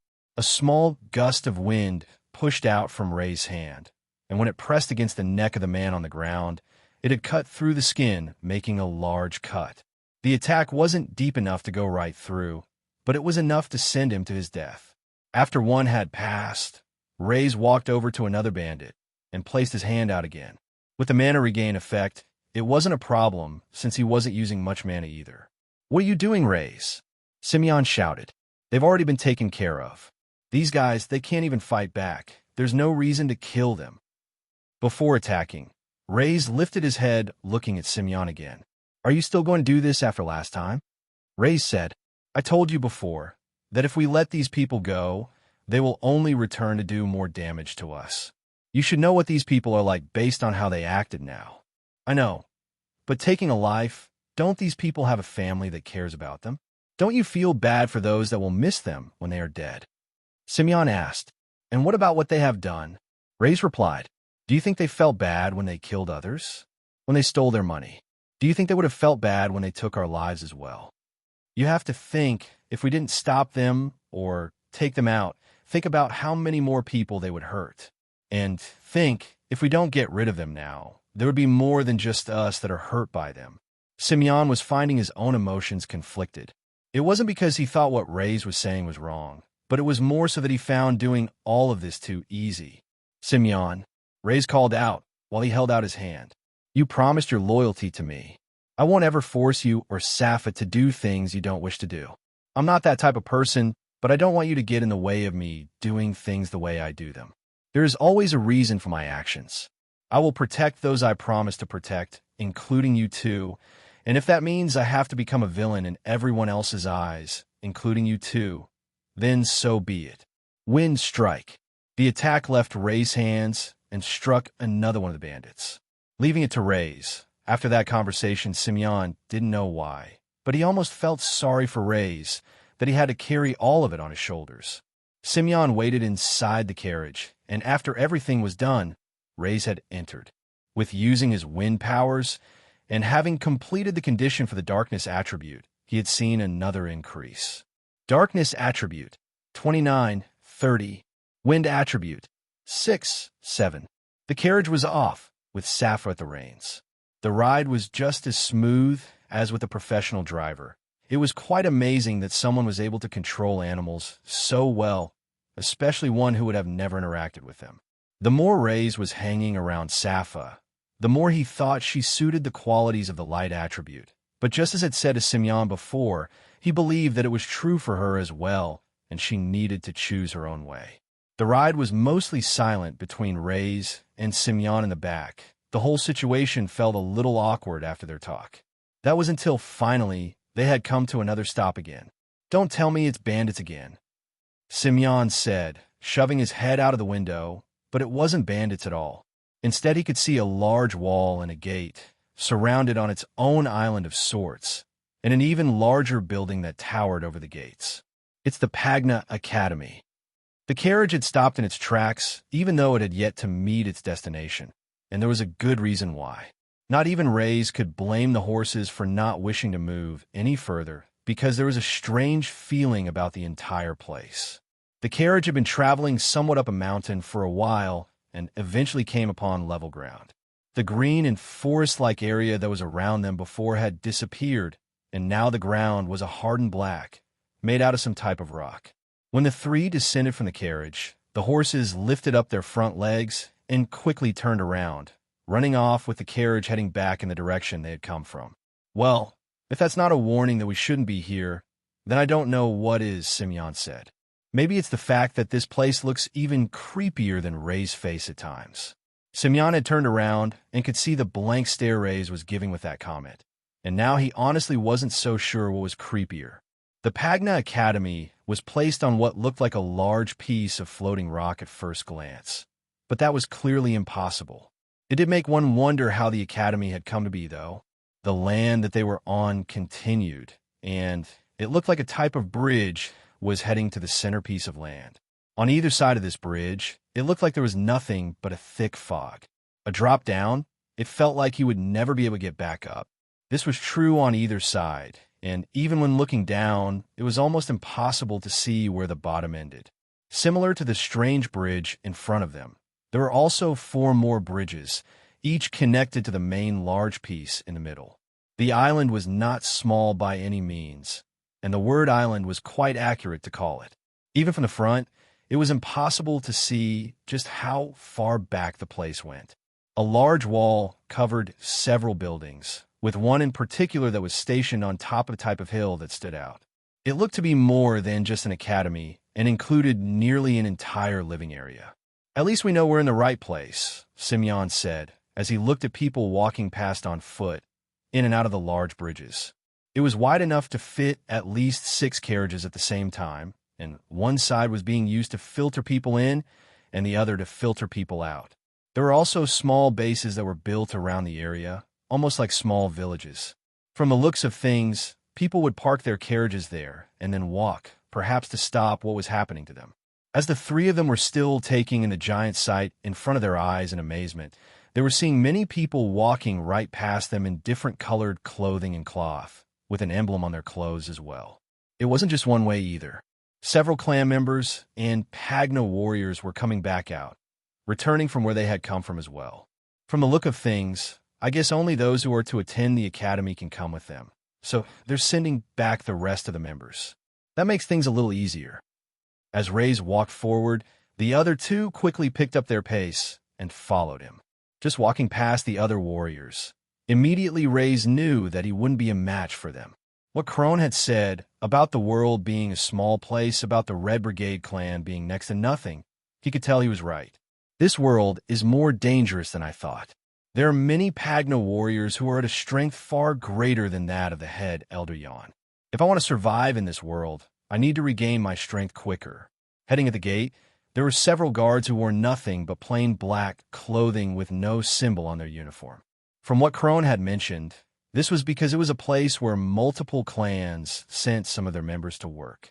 In the first place, the Pagna Academy was a project that was supported by all the clans in the Dark faction, a way to compete with the other factions.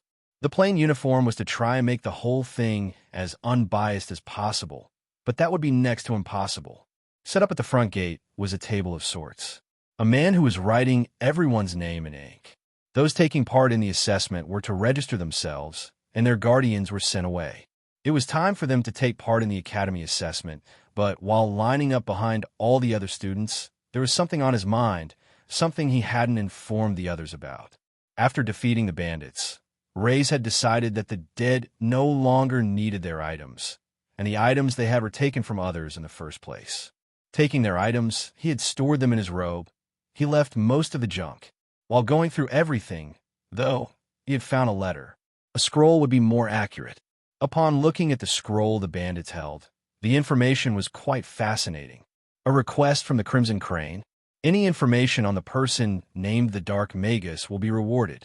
Those with important information that will lead to the finding of the Dark Magus will receive a level 5 Power Stone. Do not harm this person and inform a member of the Crimson Crane as soon as possible. A bounty has been put on the Dark Magus. I wonder how word has gotten around so quickly. And for a change, someone who uses that name doesn't want me dead. The three had entered through the large front gates of the academy with ease. After giving their names, it was confirmed that they were on the list of participants. They were told to just walk up ahead and enter the academy. If they followed the long stream of people, they would know where to go from there. After passing the gates, it had become quite clear that it was a lot more than just an academy. The place was just as large as a small city, and it operated as one as well. There were streets of living areas, shops, and even an auction hall. There were workers who worked within the academy, more than just the teachers. There were servants who would work on cleaning the place, cooking the food, and more. They and their families needed a place to live. At the same time, because of the students, the place would have frequent visitors from family members, and many of the students had strong connections, and those with a lot of money, which was why it made a lot of sense for people to set up shop here and run a business. The Pagna Academy had its own stable economy that worked out well. Still, it wasn't an area that anyone could just come and live in. All of those in the academy had to go through extensive checks with a large amount of information gathered on them. One was sure that such a place would be filled with attempted spies from the other factions, maybe even from within the clans, as one would want to aid their student as much as possible. In a way, how well students did in the academy was a reflection of how strong a clan was, at least of how strong it would be in the future. Finally, they had reached the large academy in question. There was another wall within the first one, and it surrounded the biggest building that could be seen in the area. Up close, one would realize that it was a collection of buildings, large pagodas with several tiers and floors, wide areas with extensive courtyards, and open spaces for one to do whatever it was they wished. As they approached the actual academy gates, there was a man stationed at the front. One would mention their name, and after doing so, they had been given a badge. In Raze's case, he had obtained number 123, along with Safa having 121 and Simeon having 120. I hope these aren't our ranks of strength or something, Simeon commented. They're not, the man behind the desk commented. It's just a number to assign you, so the examiners have an easier time differentiating between all of you. Although you might have been a big shot in your clan or back home, they won't have a clue who you are here. Although the numbers might not have meant anything when talking to them, Raze noticed that he wasn't looking at their eyes. Instead, it appeared as if he was looking at the badges they had on. If it wasn't the numbers, then it had to be something else, and that's when Raze realized it was the color. The three badges that they held were black with white writing on the inside. The others were a range of different colors, but next to no one had their color. Before they could even ask about it, the group had been ushered into the main floor room. Even after passing the front gates for a mile long and wide, they could only see stone tiles on the floor. It was a giant courtyard that was several times larger than that of the one they had at the temple. The place was also filled with all of the students who would be taking part in the assessment, and there were at least 1,000 of them in the courtyard. Wow, just think about it. What we're seeing right now is only the students taking the assessment and not the ones that are in the academy itself, Simeon said, amazed, staring at everything with his large eyes. Yeah, you're right. It looks like we have a lot of competition if we want to stand out. Another student who wasn't standing too far from them said. When he turned his head, he looked at Simeon and then immediately looked at his badge. After that, he quickly turned away and went through the crowd of people trying to get away. Simeon lifted up his arms and started to sniff under them. Do I smell or something? You would tell me if I smelled, right, Safa? I mean, hold your nose or show some type of sign. Safa started to shake her head as she disagreed with the comment. Raze had noticed something going on for a while now, as they were catching the gazes of others and whispers. Hey, are there really no names here? Is this like a first? Nah, there are always a few known names that enter. They either fail completely at the assessment stage, or if they get through, they just become a slave to one of the clans anyway. Why would they even waste their time coming to a place like this? They're just going to be a distraction for others.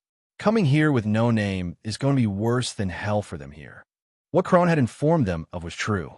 It would be extremely difficult for them in the academy, but if they did manage to get through it all, they would surely come out as different people. A mile up ahead on a large building, 3 men started to walk out from the side and onto the second-floor platform. The students were brought closer to the stage looking up. A 4th man came out with a pointed hat and mainly black color cloth with a white stripe that went around the edge. "Everyone be quiet," the man shouted. It echoed and pierced nearly all of the students' ears. They felt like the inside of their organs were being shaken and felt sick immediately. The voice had been projected with the power of chi, and their bodies were responding as if they were attacked. What I have with you right here are the 3 most important people during your time here at the Academy, the man declared. On our right, the man from the Flowing Force clan, one of the 5 great clans of the Dark faction, Gunther. The man wore dark blue-colored armor and had a pair of dual-curved blades with shark teeth on his back. His arms were folded, and Gunther didn't exactly look pleased to be there. On the right side, we have another great master from the Lethal Bite clan, Pincer. The man on the right also had his arms folded, but had a strange metal contraption that blocked the bottom half of his face and nose, only revealing the top of his head along with his long wrapped-up ponytail. Finally, we have the principal of the Dark Faction Academy, the head elder of the Erupting Fist clan, and at the top of the middle stage rank, the one known as the closest to reaching the deity rank in the Dark Faction, Merkel Doctrine. Among all of those in the crowd, Merkel looked down, and his eyes happened to lock onto Raze. The 2 of them didn't look away from each other. This person, he reminds me of the Grand Magus. I don't like it, Raze thought. The strong leader, Merkel Doctrine, stood there with a frightening presence as he watched over everyone. He had locked eyes with Raze for a few moments, but then quickly went to scan each and every one of them. His dark brown eyes looked almost black, which suited the rest of the attire he was wearing. He wore cloth that was made out of a silk material that moved with him as he turned his body. It was in a glistening black that had shades of white that seemed to glitter as if he was wearing a robe from space. His long hair, like most of the elders, was tied up in a knot, with the rest of it falling down his back. I welcome all of those that have taken part in the assessment this year. Merkel spoke. He didn't shout yet, with his chi amplifying his words. It had the same effect as the person who had spoken before him. Only the tone of his voice was far lower, giving them an uneasy feeling.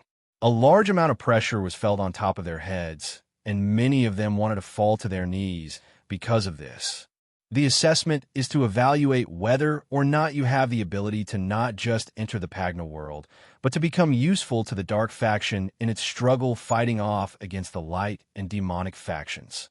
Merkel continued, "Our arts have been passed down for generations through various and large numbers of clans, and now all of you have gathered to show that you have what it takes. When you join the Academy and display your skills, you are displaying the future of your clan, which is why we have this assessment, to help us curate those that will do well for us." Merkel lifted his hands and looked toward one of them with his palm open. "If you are successful and show your talent, you shall receive rewards that will help you on your journey. Access to portals, to chi pills, and techniques that have been stored, even those by clans that have been lost. On the other hand," Merkel looked to the other hand on the other side. "If we judge that you are not fit to join us, you will be left to struggle in this world while others progress above you. The rest is up to you to decide." The words were sinking in for all of the students. Many of them were confident since they had the backing of their families to support them. They had been told that they were the rising stars in their families and had eventually reached this point. Now, they were starting to feel the real pressure, all except for those with no names. Some continued to glare at the 3 of them. They felt envious that they didn't have to go through the same thing that they did. It was only causing the hatred that they held in their hearts to grow a little more. Taking a step back, Merkel walked off to the side. It appeared that the matter of looking over the students as they went through their assessment wasn't so important to him, at least not important enough for him to stay.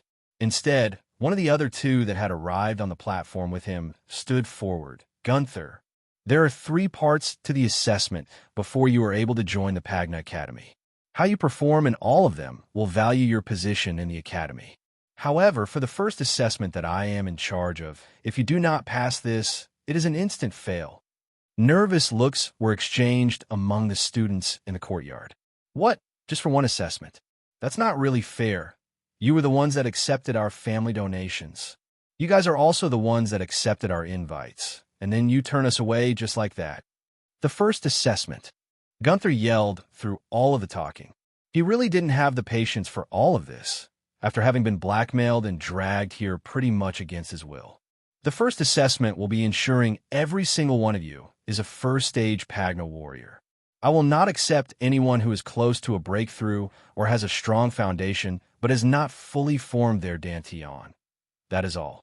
Without anything left to say, Gunther leaped from the balcony and landed on the ground lightly. It was strange, as a fall from that height needed some way to break its impact. Yet he had landed so softly. I wonder what stage this person is at. If he was standing next to the leader, then shouldn't he be quite strong? Raze thought. Immediately, without wasting time, Gunther went to the first student and placed his hand on his back. He closed his eyes, and after around a second, he shouted, "Pass." Going on to the next student, he did the same, shouting out the words "pass" again and again. That was until he had reached the 8th student. "Fail." "What? But I can use chi." The student complained. "I can completely control the chi used in my fists and hands." "Did you listen to what I had even said?" Gunther replied. "I said that you had to have formed your Danteon fully. That was the only requirement. No more, no less." Reaching out, Gunther had grabbed the top of the student's ear and started to pull, making it turn instantly red. "If you aren't going to use these things, should I just pull them off?" "No, please," the student begged, to which Gunther let go and went on to the next student. Unexpectedly, the students were hearing more fails than they thought. Everyone knew one had to be a 1-star Pagna warrior before entering, but had they always been this strict with checking? It was the first that they had ever heard of such a thing. Around 1 in 10 students would be told that they had failed, and some were from recognizable clans as well. As they continued down the line, eventually it reached Simeon at 120. "Pass." "Ah, thank the heavens," Simeon said. "I thought maybe my nervousness would affect me." "Pass." Gunther stated again for Sappha, and now it was for him to finally reach Raze as well. What technique is this person using? Raze thought. Is it the same as what Crone used? If it is, then he shouldn't be able to detect anything so strange. He won't be able to find my magic core. With this thought in mind, Raze took a confident, deep breath and allowed Gunther to press against his back. He blew out because the sense of touch was an uncomfortable feeling for him. But when he was prepared for it, he could stand it. He had done this before with Crone as well, when he had placed his hand on his back. Usually, breathing or focus on something else worked. So as he took a deep breath out, he also closed his eyes. When Raze stopped his breathing, he looked up and could see Gunther staring back at him. "You, what the heck are you doing here?" Gunther asked. At the first step, it appeared as if there was now a giant hurdle, as Gunther, one of the examiners, and a warrior at the middle stage, had apparently made a great discovery. Crone was a skilled Pagna warrior, skilled enough to hold the position of a clan head, albeit in a smaller clan. However, he was unable to sense the magic core within Raze. There had been multiple chances for him to. His core had already been formed when he was even teaching them chi. It was all of this which had given Raze a false sense of confidence. If this instructor has discovered I have a magic core, then doesn't this mean that they're like me? Raze thought, is he another mage from Altarian? Even sensing a magic core within someone wasn't something every Altarian could do, only mages. If this person was like Raze, they had managed to attain a high position and become a skillful warrior while retaining their magic, essentially what he himself was trying to achieve. At this point in time, Raze was unaware that this was something that was close to impossible for a normal otherworlder. "It seems you aren't willing to answer my question," Gunther said, pulling away. "You stay here and do not move. I'll continue and finish this assessment, and then when I come back, we can have a little talk." Gunther walked off to the next person and didn't look back at Raze. He mumbled something under his breath as he walked, making it hard for Raze to hear. I can't believe they're using kids so young in all of this. The assessment continued with Gunther doing the same to all the students, shouting out pass or fail. The results came at the same rate as before. However, It was evident that one student received no result at all, and many eyes turned to him to understand what was happening. This situation might not be all bad, Raze thought. If he is an otherworlder, then Alter would have already reached out to him and given him a high position. If that's the case, as long as I inform him I'm from the same group, things will go well. He might even be able to aid me during my time here. Despite this thought, there was a concern. Why didn't Gunther just do something like that? Instead, he could have simply shouted pass and dealt with the situation later. After assessing all the students present in the courtyard, Gunther walked to the front of the main building and stood there with his hands at his sides. His facial expression still made him appear bored as he played with his fingernails and didn't even bother to look the students in the eyes. Those of you who have failed may now leave Pagna Academy. You could try again next year, but if I were you guys, I wouldn't bother. If in all this time, you are unable to fully break through to the first stage, even with the help of your clans and money, it simply means that the life of a Pagna warrior is not for you. I'm telling you this now. This is your chance to get out. If you continue with your skill level, there's no going back, and there will be nothing but death waiting for you in the future. Nodding, Simeon thought that Gunther's words were quite well thought out. For a teacher who didn't seem to care, he was now saying some caring words. Of course, the students didn't perceive it that way. "What is this crap?" a student yelled. Being a Pagna warrior is about more than just one's chi base.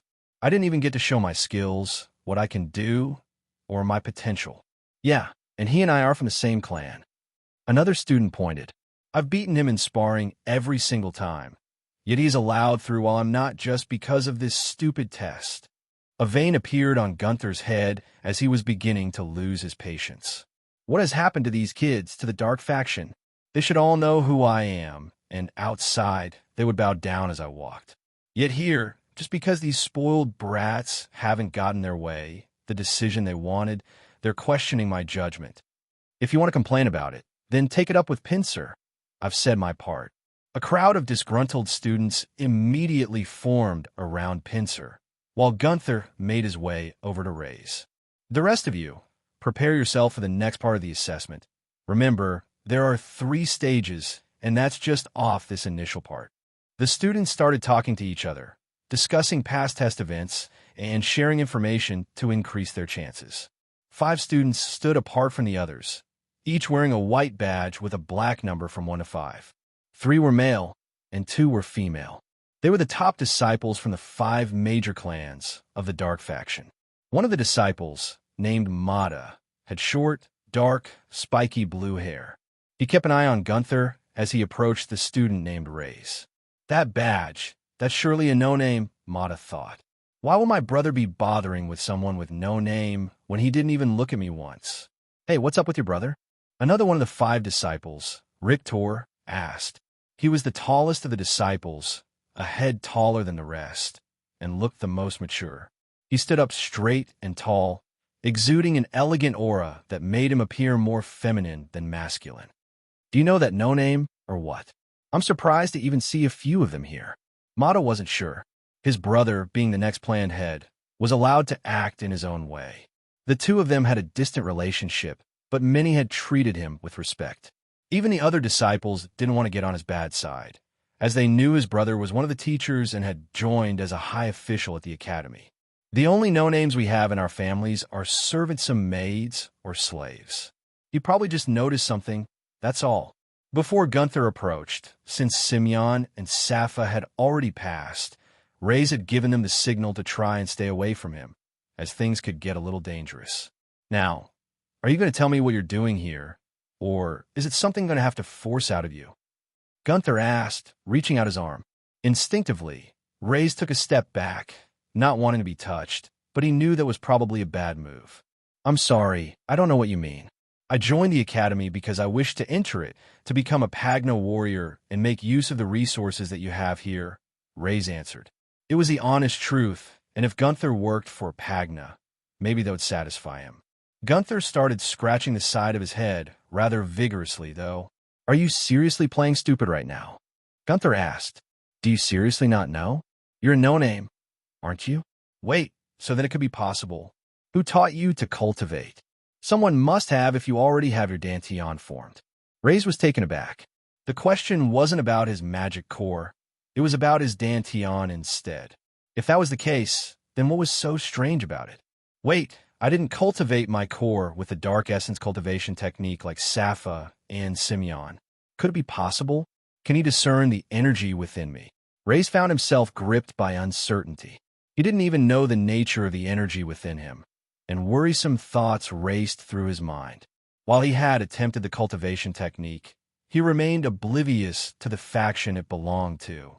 What if it originated from the Light faction? Would they suspect him of being a spy?